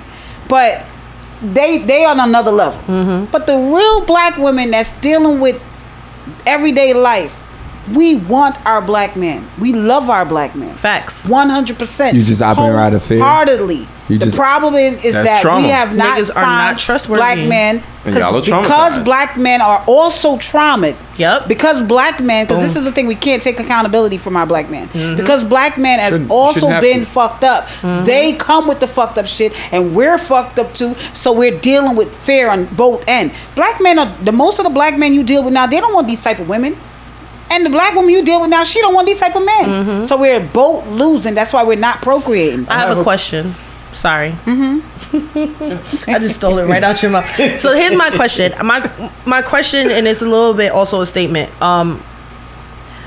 Does the male ego play a role in this? Because I don't know a lot of... If a woman makes $100,000 and her man makes 60, and you know your girl make more than you, you know she's bringing home more than you, is it an ego problem that kind of causes a divide within the household? Because from what I've seen and what I hear, and I'm only speaking for myself, it kind of seems like it starts to become a problem. So then the man has to feel like he has to over dominate because he doesn't make as much. But if we're in this situation together and we're supposed to be building this together, it should not be a yours and mine. It should be a ours. But I feel like the ego is starting to break the family within itself. Like the women got access, right? So we got the access. We got to mingle. We got to, you know, kind of climb the ladder. Is it that men feel like they don't measure up to us? So they're just like not ready to Can I just respond to you real quick? Or I'm gonna say this: a lot of women get money, and they become very disrespectful to their man. Okay, they become they emasculate the man. They think they're better than the man. Because I'm gonna tell you this: I could honestly be honest. Ego, I could be honest. No, men and women have egos. Yes, I could honestly say this for my own self. When our marriage got a little leery and a little weird, and I'm making all the money, and his salary wasn't coming up to par, but you fucking another bitch. Yeah, you can't do that. This is when the disrespect come into play. Either way, even before then, before that, I was about to say even before then, because we look at our man to be the leader in the household. Yeah, you already fucking up in the household, and I'm making all this goddamn money. But even without, because we even to add to what she's saying, because we had this conversation on 8 at the table, and I did a survey of women who made money, and even talked when you Google talking to like psychologists and therapists and stuff like that, getting real accounts of women who made more money than their husbands. All of them, I'm talking about. I didn't get one that didn't say that they didn't feel like that the ego wasn't being builded. It's because it's kind of like unnatural a little bit, because she feels like she's the provider. Yeah. And you can, and look how stupid it is. It's a woman that makes 105. If you live in New York or New Jersey, that means you're really seeing about $65,000. Let's just make that perfectly clear. If he's making that's a lot, right? And that's being generous. And if he making $65,000, making $160. No, I'm saying that means he's making like 40. Yeah, he making like 45,000, something like that, right? Now, if men make money and think about I need to take care of my family, and it seems like women make money and say, man, I don't need a nigga for shit. I gotta take care of this nigga. I got it. It feels weird. It feels weird. Because women are children. Now, mind you, it ain't like you dealing with an incompetent man. Because we're not talking about a man that's living off. It gets like that when that man talking about a man that when you met him, he had his own place. He was taking care of himself. He was doing the whole 9 yards. And then you just happened just to make more money than him. And then now you get together and you feel like he's incompetent. Solution-based conversations is what I'm into. Oh, go ahead. That's right. And when you ask this question, it begs, does money make the man to you? No. Because money don't make a man to me. Go ahead. No. I could be around a nigga and be like, you the corniest nigga in the world. I don't want to be around you. I want to be in your car. I want to be seen with you. I don't care how much money you are. You corny. Money can't unlame a lame, right? Yeah, the way you talk to people, the way you treat women. That's right. Corny. Like, money don't make the man. Yes. So what happens in relationship dynamics is a lot of times, and there is ego on both sides. Yes. That's right. There is, because for me, as a man, my dick size, can I please my woman sexually? Mm-hmm. That's a big part of me walking around the house butt ass, knowing I could walk around the house butt ass. My dick's like, I'm laying pipe in here. Okay? I'm laying pipe in here. Look, you understand? I love when my nigga walking around naked. That shit fun. Because you know he like, hey, this his house. I just be staring You at can the see dick like the stucking thing across the floor. All right, let's move on. Sorry. I said dick 7 times. Sorry. 8. dick. Now, that's one thing, but the other thing is your wallet. How much money you have. Are you able to provide? When you're around people, you don't feel as uncomfortable when you got your own shit going. You motherfuckers can talk to you one way when you broke. It's offensive. That shit get to you. Yeah. And you feel it in your bones. As a man. Because you ain't got no money. You don't believe in yourself. When you got bread, you laugh that shit off. Like, man, please. It don't mean nothing. I heard the minister said on the lecture, he said a man that can't earn no money, he's living frustrated. Yes. And that's a man you don't really want to be around because he's so frustrated when he can't earn money. But now, however, a man that has a plan though, sis, and he's operating in his plan, a competent man. I'm not talking about incompetent men. A man that has a plan and that is competent. Naturally, you want to feel like you can take care of your woman. Let's just be clear. Mm-hmm. It's our nature to provide.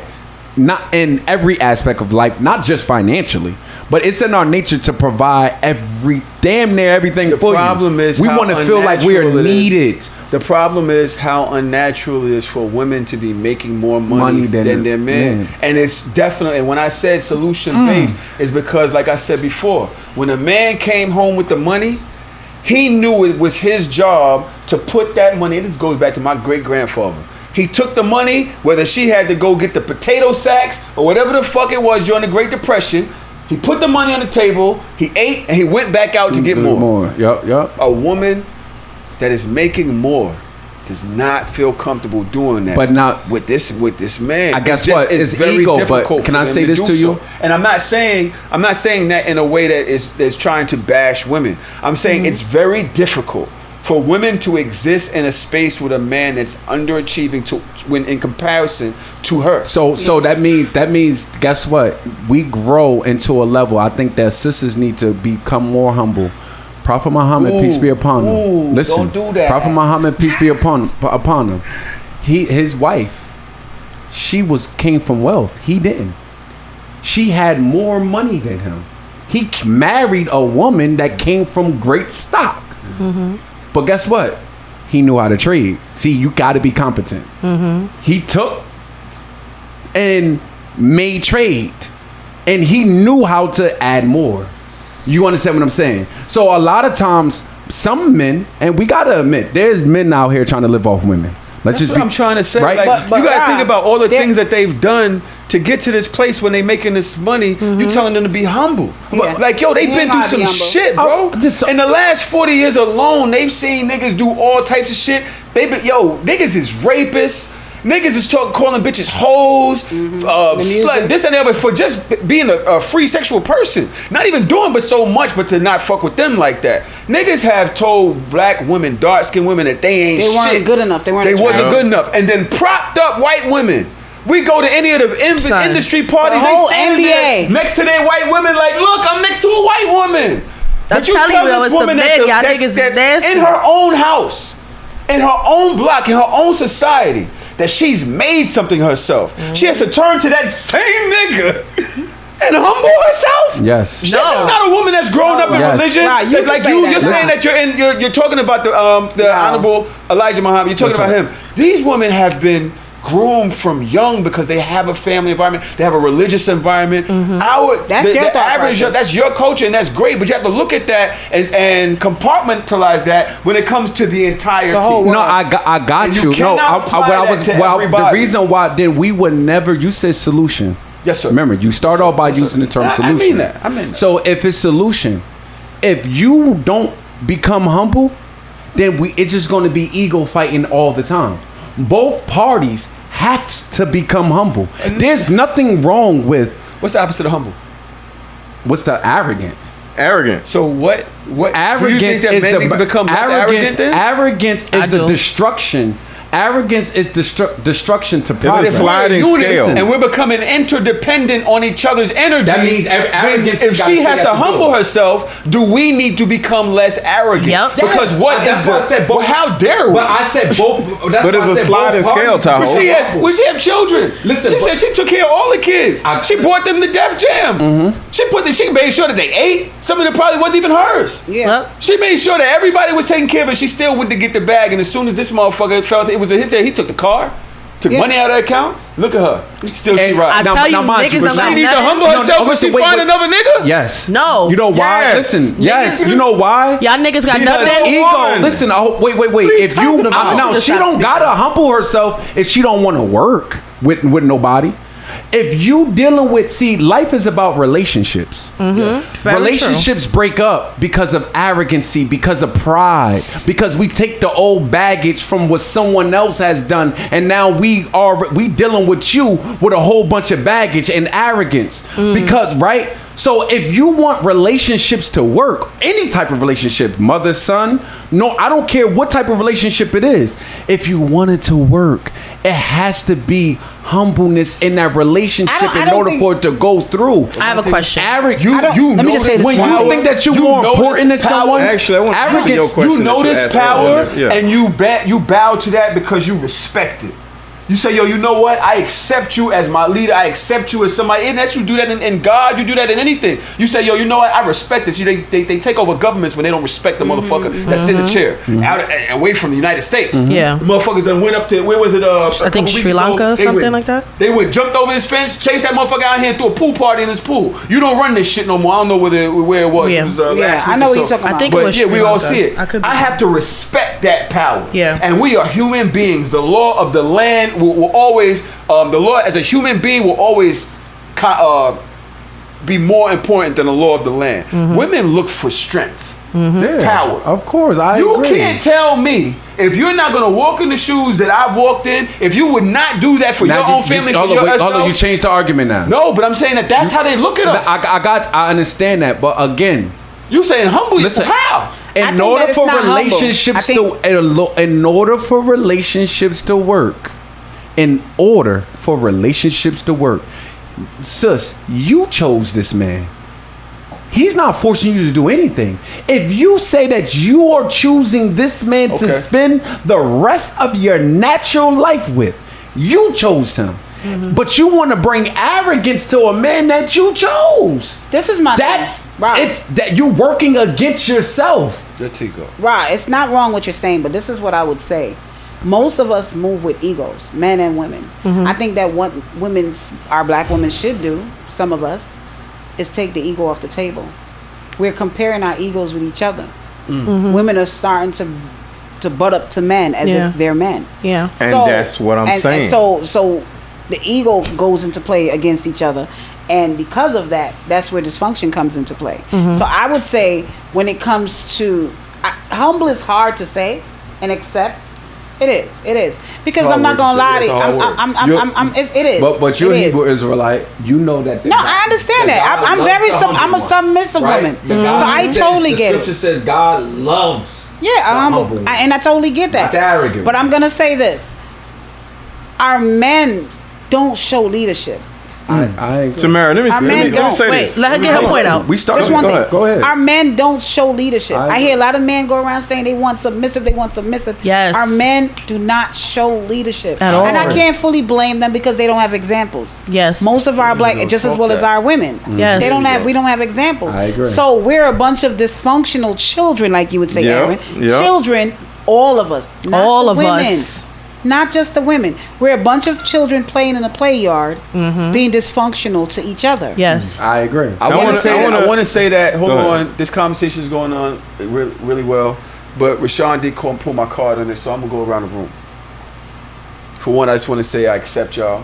I love y'all. I love all of y'all. We all have amazing opinions. This conversation I has been appreciate great. this too. Right? Yeah. This conversation has been amazing. But if we're talking about solution based, right? And Aaron, come on, bro. What's up? Don't do that. Don't do the you thing. Don't be just stop being stupid bitches. Don't do that. No. This is real shit for people at home that might be going through that. They're looking at their man, or you looking at your woman, and you know what I'm saying. You trying to be interdependent on each other. You want this shit to work, but life just be lifing. Yeah. What is one helpful solution that we can maybe practice, or a way to treat your spouse, a way to treat the person that you're dating that could help commingling? What is it, commingling? Yeah. I know. Let's go. One at a time. I know. Therapy. Individual and couples. Individual, if you are in a relationship already, and couples, if not, therapy. I keep the problem is, when it comes to men, they are therapists. They're mad therapists. We gotta stop that. And therapy to me is very important, especially for black men. Black men need to go to therapy. Like, you cannot be the leader of a relationship and you can't even get past your own trauma and your own shit. I feel like as women, we're constantly working on ourselves. We're constantly trying to make ourselves better. We're constantly trying to unlearn. When you get a grown-ass woman, little girls, that's the two different things. But a grown-ass woman is trying to evolve constantly. And I think that what happens a lot in our relationships is we're growing, we're evolving, and niggas are kind of staying stagnant. And therapy is an important proponent to all of the shit that we've been through historically, generationally. You can't fix that shit by yourself. There's nobody in here that can tell me that they can fix it all by themselves. There's some shit that you gotta unlearn. There's some traumas from your childhood that you have to figure out how to dismantle before we can even get together like that. And it starts there. All right. Tron, you've been over in the corner. Were you about to say something? Yeah, no. All right, go ahead. Do your thing. I'll say my thing. So I think a solution that I would talk about, and Ra, you might have mentioned this, but just talking to the kids or the youth, like, we need to understand that when we grew up, we didn't have good mentors. We didn't have good role models. We grew up on hip hop. Tupac was my mentor. Right. Jesus Christ. Jay-Z. We grew up on hip hop music. And that definitely did not help us in managing relationships with women at all. And I'd probably say vice versa. So we need to reach back to the youth that don't really understand and need some guidance. They're not getting it out there, and I think that's a solution as a community. That's a good solution. Mr. Letgo. So as far as a solution goes, I want to say this also, because this goes along with the solution. We have to stop worrying about who makes what kind of money. Me and my ex-wife was together for about 10 years, right? Give or take. But overall, I never knew how much she made. Never asked, because I didn't give a shit, right? So I just personally, like, I look at roles. It's not about who makes more money. It's a possibility that she made more money than me, throughout the 10 years, whatever. I never knew. I never cared. I paid the majority of the bills through the entire time. And we got together when I was like 19. Her mom lost her job. I moved out of my mama's house because I was still a kid, moved in their house and paid all their bills as a child. That's why you hate women now. So the bottom line. We both talking shit.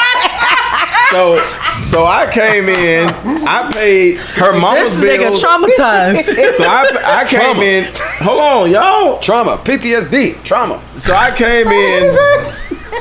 See, y'all. Go ahead.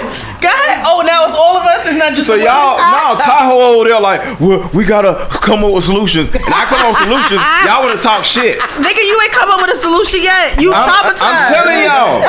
So the bottom line is, young men, just like when I was saying men don't deserve pussy and all that shit, all I'm saying is, as a man, you have to be a man or find a way to learn how to be a man and leave these goddamn women alone until you know how to be a man.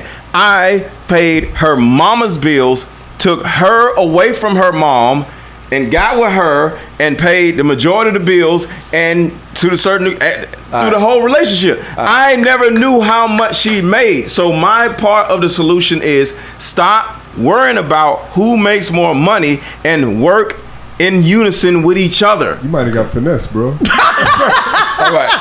That was I would say. Let's can't finesse me. I would say, individually, part of the solution is working on yourself first. Working on yourself. Therapy helps, big time. But working on yourself, taking the time, stop jumping from relationships to relationship. The best decision I made by staying celibate is I was able to figure out what I wanted to do. So the only thing I could tell any people that are struggling, especially young women that are struggling trying to figure them out, it will all come into play later on. You don't have to rush life. Live your life, be happy, and work on you. Go ahead, Rob. Oh shit. Here we go. I think that the number one solution to this 30 minutes. I think that listen, jealousy destroys from within. All right, Tell him. Jealousy destroys from within. Tell him. But I think that the number one solution to add to all of y'all saying, but I think the key is a thorough knowledge of yourself. When the more you have a thorough knowledge of yourself, the more you begin to love yourself more. And when a person you can tell a person how much they love themselves by their actions. They start acting accordingly. And then the more they start loving themselves, they find out what they want. And then when they mate, they are confident in the decision or the partner that they choosing. And then that it allows them to be free, to able to accept and have confidence. I chose this person. I'm willing to trust. I'm willing to have, because I develop patience for myself, I can develop patience with you. I know anything that's good for me is going to be struggle in the infancy stages. What is patience? We say on the live, patience is the capacity to tolerate, right, delay, trouble, or suffering without getting angry or upset. So when you look at the definition, do you really have patience? Nah, most of us do. You have patience for yourself? I know we not naturally you're not patient because we are hasty people, right? Patience is something that you develop through life. So when the more you love, the more you have knowledge, the more you start to love, the more you start to have patience for yourself. Now you're able to give that patience to someone who you choose to be with. So that's my solution. I like that. Oh, I'm sorry. Wait a second. First of all, Aaron, it is 5:30. Did you? Oh no, actually they delayed it, so I'm good. Okay, good. Go ahead. I wanted to add what Rob was saying with patience. Lauren London made a statement recently that I adore, and I was so happy because it's one of my thing that I'm about. And she spoke on that her opinion is very unpopular because a lot of women don't agree to pretty much what she thinks.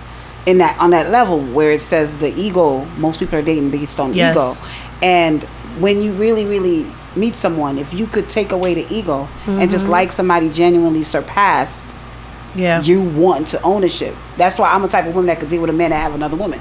some women can't do it. Mood. You understand what I'm saying? So, and that's because you take ego out. Because most of us date for I just ownership. want to be with this person. Yeah. Just want and to be that's with you fine as too. a person. No, I'm just saying no. Yeah. I see you as a person. As a person. I just want not to as ownership. I don't own you. I don't own you. I don't own a You near can soul. go like the man that I'm looking at right now. He comes to me and said, Teemara, I know he wants children. I can't give him. I don't want to. So guess what? You might find someone that want to give it to you. I wanna bring it all home. I think you all gave great points. Yours was cool too. Who, me or him? Yeah. I was about to say I was behaving myself today. I'm in a relationship, and I think that one of the hardest things for me to do is to be honest about my feelings. Why is that? Because I love her and I don't want to hurt her feelings. So a lot of times I'll walk around with sometimes some with the heaviness of not wanting to say some shit that will hurt her feelings. Yeah. Oh, you're considerate. That's so nice. So yeah, but that's a bad thing. It's because because it forms a black hole and you start acting out your feelings. Yes. So you have to be. So you act. So I want you to stay on it because I want you to explain more. I'm just trying to. So you saying that you hold back expressing your feelings because you don't know how to communicate them? You have to learn how to communicate honestly in a way that isn't destructive. That's right. Or isn't, like I've said a couple times, like you get backed up into a wall and then you explode. And at that point, you just lash out. You say shit to hurt people when you knew you felt this way the whole entire time. But you just never had the nerve to say it. The nerve, the emotional intelligence, because emotional intelligence is some shit. Because if you could communicate why your brows are furrowed to your brain, why you're tossing at night to your brain, and actually connect it to why it's triggering you, like, and then be able to say it in a way that's productive, in a way that isn't cruel, in a way that's digestible to somebody that honestly loves you, nigga, you got a relationship. But doesn't that mean you haven't worked on yourself, Tahoe? Hold on, let me say this. Does that mean you haven't worked on yourself? Your ability to communicate and things like that? Because no, I'm saying that I'm doing it. That's what I'm saying. I do it now. I get what you're saying. It's hard for me to, but I know that that's what I need to do. So very often, I do not spare her feelings for my truth. I just find a way to say it in a way that's productive. So I was just about to say, you beautiful point. Most of us no matter the gender, have a problem. We don't know how to have tough conversations. Yeah. We don't know how to give and receive feedback. Right? We don't know how to. We don't have de-escalation strategies. Right? So when you become a better communicator, because that's all we only talk about communication. One thing that the minister teaches us, when you want to, you got to express your feelings. Say it when you're in a better mood.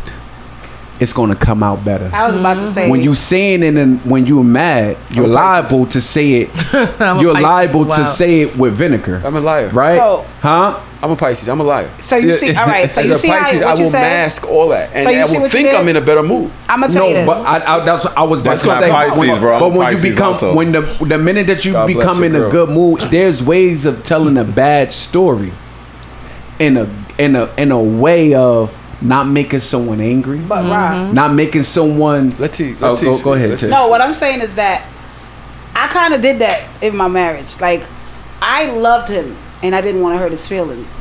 He was corny as shit, yo. He's a whack nigga I ever been with. But I'm just saying. It's what I was saying in the beginning. Oh my God, I said that in the beginning. I said that in the beginning. Did I not say that in the beginning? No. I said that in the beginning. It's not the beginning. It's not that. That's all I'm saying.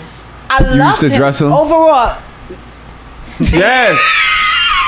Rod, did I not say this in the beginning? You gave him swag, man. Let me tell you though. You gave him swag. My son father was that nigga. T, you gave him swag. I'm gonna just say that right now. Let me say this. Okay. My son father was that nigga. So you gave him swag. So when I got with him, I needed to date something opposite of what I'm used to. I'm always dealing with the pretty boy, the fly dude. I'm always that. And I got with him, and when I got with him, he was opposite of everything I ever dated. But I was attracted. I'm a sapiosexual, so I'm attracted to your mind, intellect. Right. Yes. So that is what I was in love with. My husband is very smart. My ex-husband. You keep that's your husband. You keep that's not your ex-husband. Still married. You're not divorced. It's still her husband. That's your husband. So you still own that. Was I don't own that nigga. No, he owns you. He still own that. Anyway, not this thing though. Not this thing right there. Not this thing. Not this thing. I know you're watching out there. This is not to the husband. This is not to the husband. This is not to the husband. But to that special brother, you know who you are. Oh my God! Not the shout out. The one who wants kids. Anyway, and you don't want to. I still give him this pussy eventually. But he wants kids. I don't give a damn. But he wants kids. With a man. What's the purpose of it? She wanted. You understand what I am? Okay. Anyway. But what I'm simply saying is that it was hard for me to tell him how I feel. It was hard for me to express that. Yo, them shoes ain't it. Yo. You know what I'm saying? So when we were ending, when he does this thing, you went off. I listened to that shit for 6 years or 7 years. I hated it, but I didn't know how to tell him stop doing that shit next to me. But when the marriage was ending, shit corny. Because you out of your relationship 1 year before. Once you said it, he never did that around nobody. Yeah, he went in the bathroom, but like you know how you get out of a relationship most of the time, a woman, not a man. We end at least a year before we even say it. Yep. We done with you. And I was done. It's not a power. I'm just saying it's the truth. Yeah, I'm just saying it's the truth. It's the truth. It's one of our. I'm done with you. Y'all be done with us. No. Y'all be done with us right away. Y'all will fuck. You see the power that y'all got over us. Y'all will fuck us, kiss us, eat our pussy, tell us everything we want to hear. Look us in our face and tell us you love us, and then be like, out. Bitch, I'm out. Right. But that's sick. the difference between that's y'all. A mental illness. Y'all are fucked up. Let's move on. I want to get to the cap and no caps. Charm is over there, half passed out. Communication is key, and everybody in here has given you a different way to communicate, whether it's with yourself, whether it's with your partner. You know what I'm saying? Like you actually have to know yourself to be able to communicate with somebody else. So, but Tahoe, before we get there, can I just give you one solution? I want to give you one solution. Right upside his head. One solution as far as your communication. Yes. Because I don't want us to go in something else. And I don't know if you know this, but use I statements. So if something that you feel from her that's a problem, instead of being like, you did this or you keep doing that, you just simply say, the way I feel about that is this. Why would you not touch you? These niggas is I don't know. But this nigga is stupid. What happened? Right over there like this. He's trying to hold back his laughter. So and the shit is just seeping out of his nose. Rod, chill, Rod. So what I was saying is, I'm so lost. When you going through something with your girl, you just sit back and just say, okay, I have an issue with this and that. Instead of you keep doing this and you keep doing that. You feel me? And when you do that, that takes the problem out of you looking at her like, oh, I can't stand it when you do that. And it has her looking at you like, oh, damn, I did this to him. So she empathizes. Some might say those are you problems. No, I'm just saying you have a problem with that. That doesn't mean I'm doing anything wrong. That's at the end of the day, you're letting her empathize with you instead of you telling her in some type of demonstrative way. One of the way you can do it is get a card. It's a problem. Get a card and just write a note. Do something out of the norm that you would never do before. Don't do the things she's used to, texting and all the stuff. Do something you have never done. This is the thing that men don't. Sometimes y'all don't get creative with things. Y'all don't get creative. Do something you've never done. Let her come through the door one day and she see about a bunch of Post-its on the refrigerator. And you're going to say, listen, I want to express some things to you, but I don't want you to take it personal. I'm just learning something new. Put red, green Post-it and express what you feel. Why? And tell her each day, pick one up. Do it Monday through Friday and say, each day I want you to pick one up. Just so you we could have a conversation, bro. Just make sure you have patience in whatever strategy that you use. It's a lot. No, it's patience with yourself, but also be patient with her. A lot, bro. Anybody that been in a relationship for more than 7 years, especially married people, all know this, bro. You're gonna constantly happen to continue evolving. Though the same strategy that you use in year 1 isn't the same strategy you're going to use in year 7. If you're not growing in communication, because she's changing, so you got to have the right means and method at that time, just like she needs to have the right and means and method with you. Just have patience. Communication is a red flag for me. I will leave you. We're going to get into the cap and no cap segment. Chelsea has picked all these things up. Yo, she has all of this. First of all, I don't know what's going on here. Rosa Parks spoke on Clarence Thomas. We didn't speak about that. I can't with Clarence Thomas. Emmett Till accuser Carolyn Donham was looking to be arrested. Like somebody, they want to arrest her because they stormed, but she's not there. They keep going there. There's a warrant out though. There's a warrant out for her arrest. Yeah, get that bitch up out of here. Time. Enough. Yeah. Cap or no cap? At Justin LeBoy. Chelsea, you're getting lazy. That's $25 out of your check. Stop docking Chelsea. She's fired. You fire Chelsea once a week. The way a woman carries herself while she's single, that's who she really is. Cap or no cap? Really is? No cap. Cap. Big cap. I say it's cap because the way I am when I'm single, that's how I am when I'm single. Right. Yeah. The relationship me is a completely different nigga. It's a completely different nigga. When I'm outside, I'm outside. When I'm inside, I'm a completely different nigga. I don't go outside like that. I'm not even behaving the same when I'm out. I'm a representation of my relationship when I'm out, when I'm in a relationship. I'm not just doing me, whatever. Yeah, I say no cap. I agree. Yeah, I say cap because at the end of the day, a man and a woman can only truly really be themselves when they trying to merge together. When you by yourself, you just think single and selfish. Just outside. But that's not really who you are at the end of the day, because you can't even evolve in certain levels of life without the interaction and trying to work it out with the opposite sex. I get that. Period. Ladies, I'd like to hear from the ladies. This is about the way a woman carries herself when she's single is who she really is. 2 men have spoken. Y'all haven't said much. I already call cap. Honestly, I'm different being single. Me too. So I could honestly say that I'm outside. When you outside, you outside. I am outside. No, she outside. She's not fucking. Just not fucking. She not outside. She outside. You can hold my hand. That's cap right there. You cannot go past the light post. That's cap. Stop the shit. Honestly, I am. When I'm in a relationship, I'm tunnel vision. My man is my man. I'm not looking at something else. I'm not entertaining. I'm not sending nothing over the phone. I'm not entertaining. So I'm a different woman. When I'm single, I am dipping in different drawers, just trying to look and see what it looks like and what it might taste like. That's right.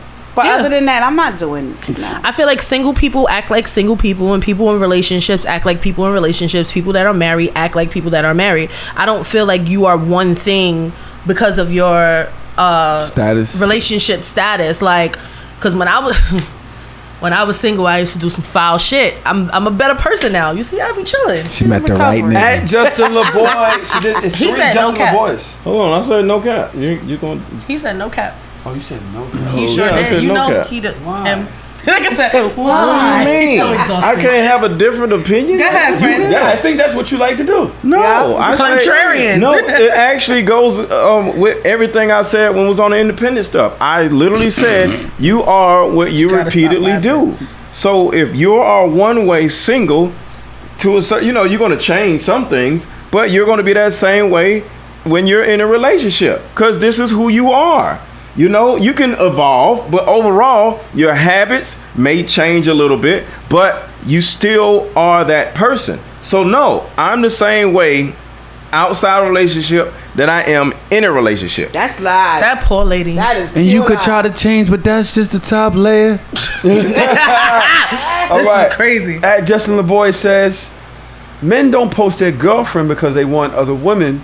Men don't post their girlfriend because they want other women to think they're single. I believe Simple. that. No cap. Say that. Hold up. Say that one more time, Tahoe. Men don't post their girlfriend because they want other women to think they're single. Simple. Cap. No cap. I say cap. Damn, fellas. It ain't that we want other women. We just don't. I just have to say no. I'm only saying no cap. I'm only saying no cap. I just no cap right now. I'm gonna tell you this. What'd you say, T?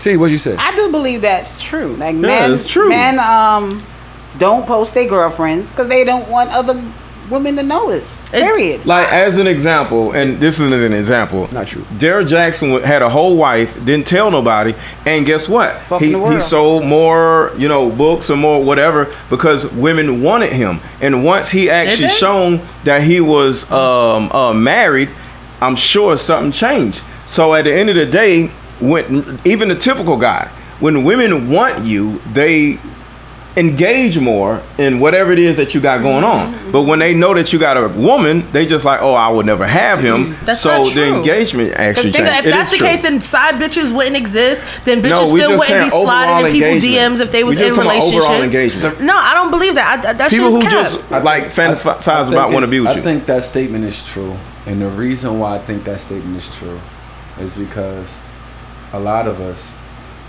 is still doing our thing. So the mind is so, you do things subconsciously. Yep. You will feel much worse posting your woman all over online, and probably who you nailing probably follow you online. Even if she know that you got a shorty, but every time she see you posting up, you on the family, kids, Disney. That's why it's cap. Yeah. Oh, cap. No, that you said it's no cap. No, I said that's why it's cap. Oh, because women don't care if you got a girlfriend. Fuck. No, of course. They care if you in love. Yeah. You're celebrating her. Yeah, 100%. Right. I didn't follow you for all that. I know you was fucking somebody. I knew you had somebody. You look good. You attract. I know you outside. I'm outside. I know you got somebody. Bro, that's that. You don't ruin. Married men don't get more ruin box. my vision of what this is. Engagement, not box. Social media. By you bringing your woman and being a good boyfriend. I'm gonna tell you this. No, hold on, wait. Married men, right? Do you think that they want you even more when you get married, bro? No, but listen, when you have that, the reason why it's no cap. Illusion. Listen, it's the okay, but the reason why, because guess what? You was willing to make a certain level of commitment that most of these dudes out here or men that she never met was able to make a commitment. The thing about it is, a lot of times we do things subconsciously. We talking about girlfriend, not married. I think it's a difference, Rob. Either way, what you said. Wait, Rob. What he stated just now about whether or not you're in love, the woman just want to know you're in love. Yeah. I could say this. I was dating someone recently, and I went to a function. He says he has someone. We went to the function, and I saw her. Once you see how they interact. And once I saw how they interact, and I felt bad. Let me tell you why I felt bad. Not for him. Yeah, for her. I felt bad for her. Yeah. I looked at how she loved him. She loved him, and I saw it. Right, and when I walked in, and she, all right, he has a type. He likes thick women with big breasts. He like she little. She little. She's tiny and petite. She was the opposite of what he date. But I watched how submissive she was. You stopped talking to him? I felt sorry for her. I felt sorry for her. I didn't want to violate that woman. Do not like you're celebrating this woman. She's beautiful. She's dope. She ain't do nothing. You a corny nigga now. I'm gonna let you live. If you got a chick somewhere hidden, you ain't treating her right. Women would almost rather you hate your girlfriend than love her. Let me tell you something. Right. That's why. Listen, Tahoe, let me tell you something. I watch this every single day.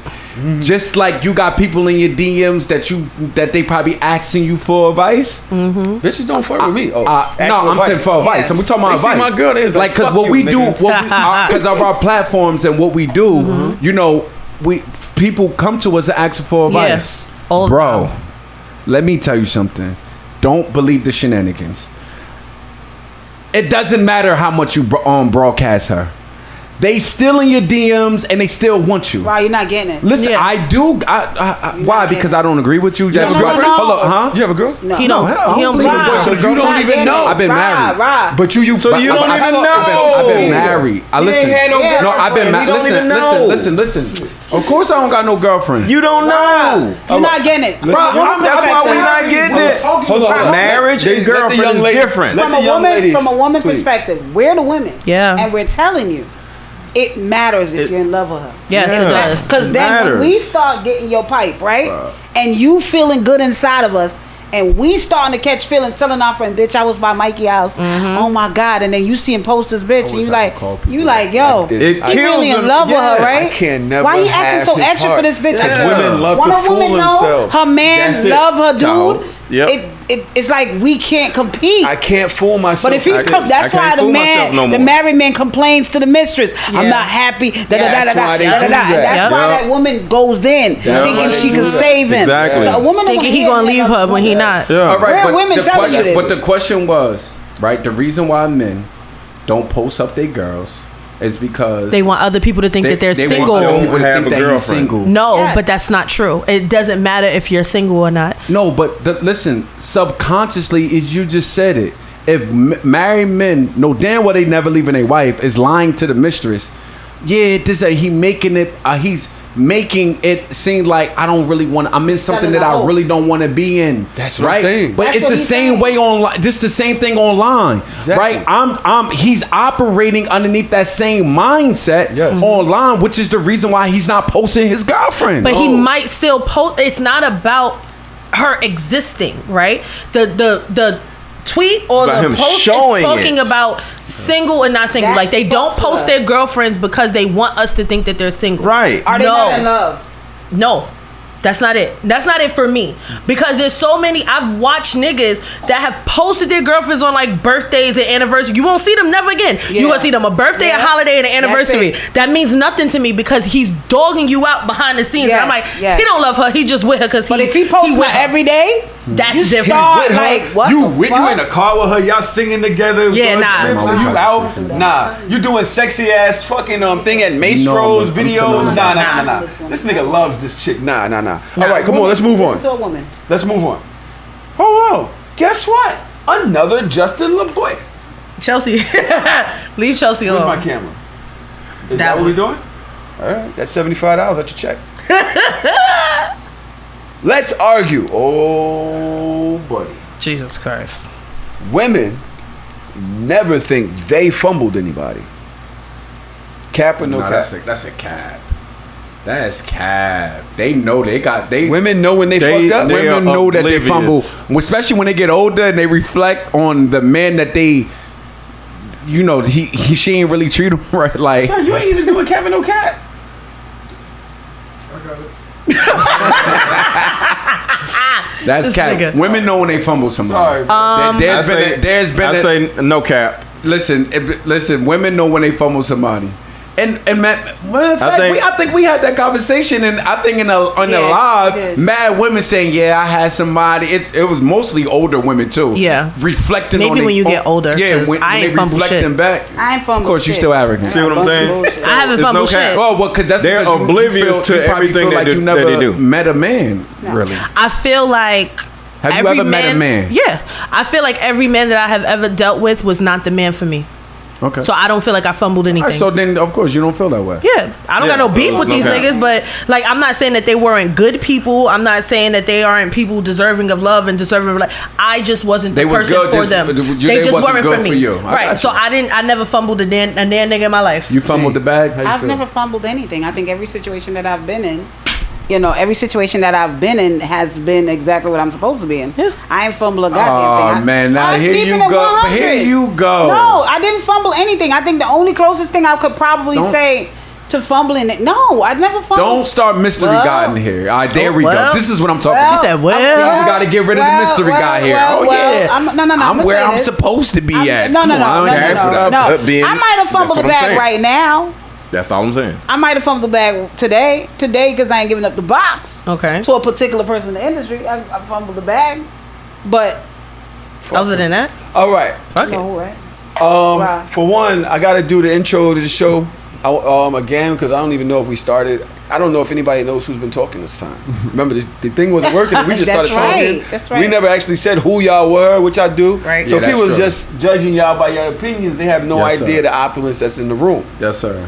Okay. So, well, they know you. They heard your voice. They like, oh, this nigga. I'm here with a friend. Yo, I really enjoy you, man. Yo, for one thing that I enjoy about you is you are unbothered. Oh, I'm sorry. You're unbothered.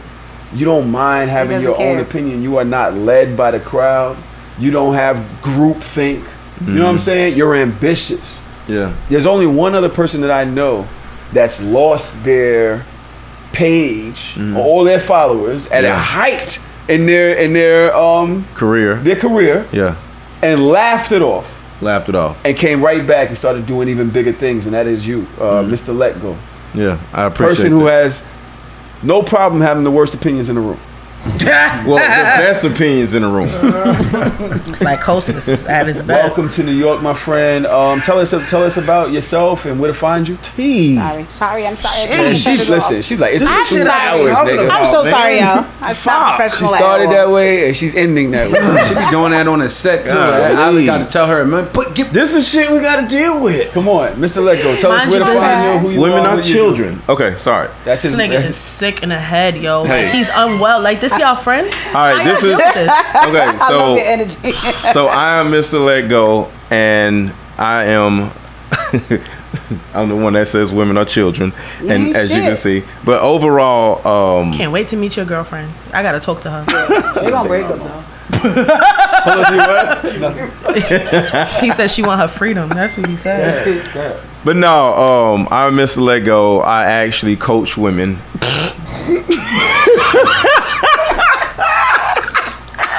That's the funny part about it. But So shameless. Yo, in the end. But overall, I am a coach, and I'm on YouTube, Mr. Letgo on YouTube, MrLetgo, and I talk about childhood trauma, and that's one of the biggest things that we all as black people deal with. And, I go back and forth on different panels with different people, just like I did with these amazing people.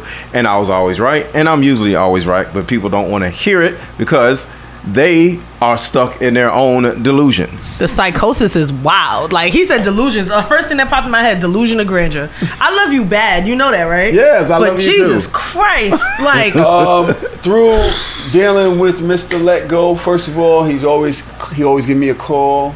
He's making sure to connect me with people. So if you love me, you can't hate him. I'm just letting you that right now. No, I always stand by my boy. Like, yo, he got his own opinion. He ain't trying to hurt nobody. That's just who he is. You can keep scrolling if you want, but I know in his heart he's a great. No, he's a good friend. Yes. Like, he's a great friend. I ain't gonna say he's a great person. He's a great friend.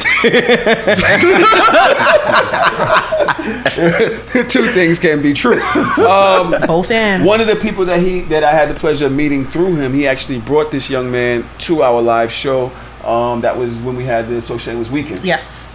I was exhausted, but this young man came up to me at the end of the show. He said, "Yo, I love what He's you're doing." actually old as hell, but okay. That's all right. I'm probably older. He's older. I'm most likely older. He my age. And I like calling people young regardless of their age. Because I believe they're going to live forever. That's like, right. fuck that. Manifest that shit. I manifested that You know shit. what I'm saying? And you will live forever as long as you on this show, because we ain't never going to delete these motherfuckers. That's People are right. always going to be able to hear you. You know what I'm saying? Right. And That's your brilliance. Mr. Sir Rashaanali, an author, I believe. That's right. A very outspoken young man, and also a personality on the 8 at the Table show. Now, I won't call y'all a podcast because y'all are whole shows. So Yeah, we're a TV fucking show. production. Yes. You know what I'm saying? Yes, sir. Please tell us about yourself. First of all, peace and blessings, everybody. And I just want to say I'm very humble and I'm pleased for you allowing me to come on the show. Oh, absolutely. A great energy. Thank you, Since even before he even introduced me to you, when I just was sitting in the little audience, I was like, oh, all right. And I'm big on energy. And I love what you're doing, bro. Thank you, bro. I just love seeing black excellence, period. No matter what level that we are at, as long as we doing something, man, it's a beautiful thing. Right. So my name is Sir Rashaanali, as he said it, a co-host on 8 at the Table. Also, my podcast called 2 More Than 98. and you know, I love doing this thing right here. One of my people ask me one word to describe myself. I always say is servant, right? Because I feel like my real purpose in life is to really serve the people. Because to serve the people is to me to serve the God. You gotta get one and the same, right? So, but yeah, again, thank you for allowing me to be on the show, bro. I'm humble. Man, my book is called The Journey to Self-Actualization, right? Or The Journey of Self-Actualization, I'm sorry. And when I got divorced, I went into depression. And, you know, I had to work my way up out of that and have patience with myself, right? And therapy and just pretty much working on myself. But, you know, when you think that you reach a plateau in life, the biggest room in the house is room for improvement. You can always break it and move on to the next level. So just when you thought that you found yourself, right, you might have found your mission, but did you find truly yourself? It's stages in life, and we are I believe that the God is nurturing us to stage after stage, and as we evolve until we reach on that road of perfection, you know what I mean, at the end of the day. So I'm constantly evolving, bro, and I'm constantly growing. I love to hear people different angles of life, the way how they view on life through their lens, man. It's just a beautiful thing, connecting. Where can we find your book? Oh, my website, Rashaanali.com. Can you spell it, please? RASHAANALI.com. Right. And we will put that into the bio of the show. So okay. You can go, because this young man's been dropping gems all day. You know, facts. It's hard to do it when you got 5.5. It's charm. It's over there. You're really funny, Sunday. You could definitely go on my you could if you go on my Instagram, Sir_Rashaanali, you the link is there too. Okay. You know what I mean? At the end of the day. And somebody wrote that. They sick. Don't read nothing that these niggas. It's hilarious. These niggas are sick in the head. You brought with you a young lady. Yes. She's like a big sister to me. The minute that I met her, instantly. Yeah. It's that instant. I love her. We argue. Yeah. She calls me 4 a.m, tell me all her little sex stories. Oh my god. Non-sex stories. That's right. Her non-sex stories that she almost had sex. That I almost had sex, but I didn't. That needs to be a new. And I just quickly want to give her a part because she always connected me with people, man. So at the end of connections. This is the person. I'm gonna be perfectly honest with you. She got the will, so that's what it is. Please tell us about yourself. My name is Teemara, and pretty much, you know, I've been working in the music industry for about 20 years, and work as a social worker. Decided after 3 years ago, I got placed on the show called 8 at the Table. A friend of mine, she was the PR for the show, and she was like, T, you're good in talking to people, helping people, and whatever. And I was transitioning to television on another show, and then this came about, and I fell in love with 8 at the Table, and, you know, got with Rashawn, got with everybody, and we've been making changes in the talk world. I pretty much, you know, use my platform itself to empower black women and black men.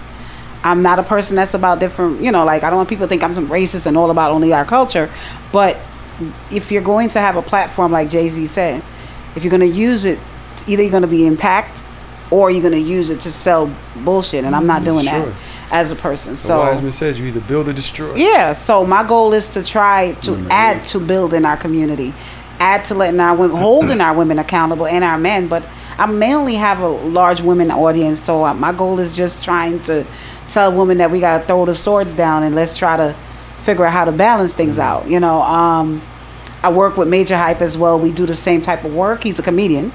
But we do the work in trying to bring balance in our communities. So most of the time, our lives, these are the things we talk about.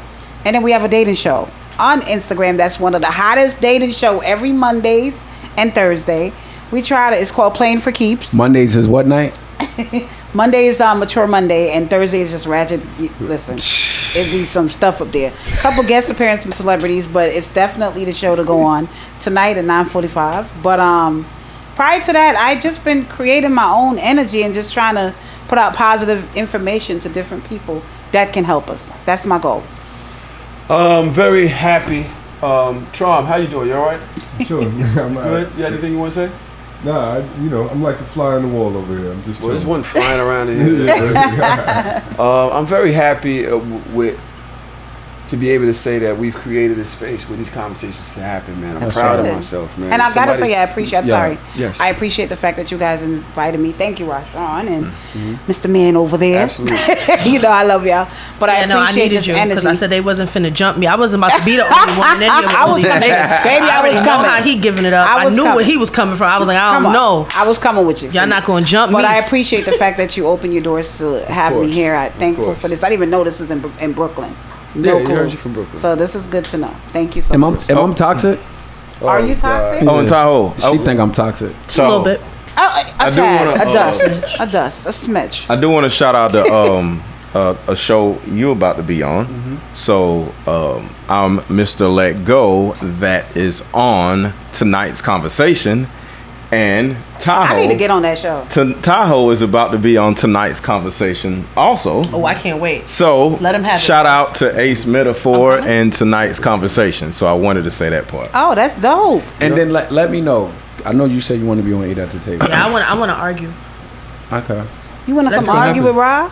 No, not me. She want to argue with Rico because she said, she said, what's that little boy with the earring? Rico. I don't know his name. That's Rico. hilarious. Let him know. Everybody want to argue with Rico. Cause he fun to argue with. They can't put me with Rico because it goes. I rebuttal every. I can't wait. When I talk, but I would say it's shut it different. I would say, sis, and I believe you're gonna hold your own. It's a whole different ballgame. But it's when you get on that couch, I seen. I ain't gonna say no name. You seen the last joint, the last celebrity that they put on there, right? Now he normally got a lot of who you refer to. Eso? No. I'm telling you right now, there ain't nobody like Miss Dodger Bell. Nobody. That's so cute. So God bless. No, I believe that's why I believe she gonna hold it down. I'm from Bed-Stuy, the real Bed-Stuy. I like to say that. I ain't got nothing for because nothing. I hear what it is. I think she got the it. She has the it factor. You got the it factor, but this is the thing. Listen. It's a whole different ball game. Yeah, I watched a whole bunch of people. It's a guy that you would never be. I'm sorry to say, baby girl, I love you. You got great energy. We talk about when the show goes. Eso. Yeah, yes, sir. Eso. I want to say thank you all for sitting with us for 2.5 hours. I'm planning on shortening the show soon, so enjoy these shows while you can. Why are you gonna shorten it? Shit, long 2.5 hours. Oh, 2 hours, and we giving we'll talk, but enjoy these long shows while you can. Thank you all for paying attention. Thank you for the cap. Yo, go to the Patreon, Discord, Zoom. Y'all know what it is. So shameless. I'm out.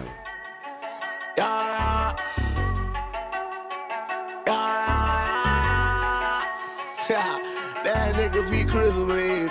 Yeah, hey, I'm shameless, so shameless. With my dogs on the block, it was dangerous. Take your girl out to eat and she's paying. I'm shameless, so shameless. I'ma go hit Tahoe up. Come bring the Tahoe truck, body bags on body bags. Come pick this garbage up. DJ mixing in the booth, he leave him traumatized up. I ain't got no time to waste. Let's get these commas up. I'm sitting in class, I can't even focus. Looking at these hoes like she don't notice. Titty sit right, got ass be poking. I'm sitting in the front cause I gotta be the closest. I'm just waiting for the bell, let everybody leave.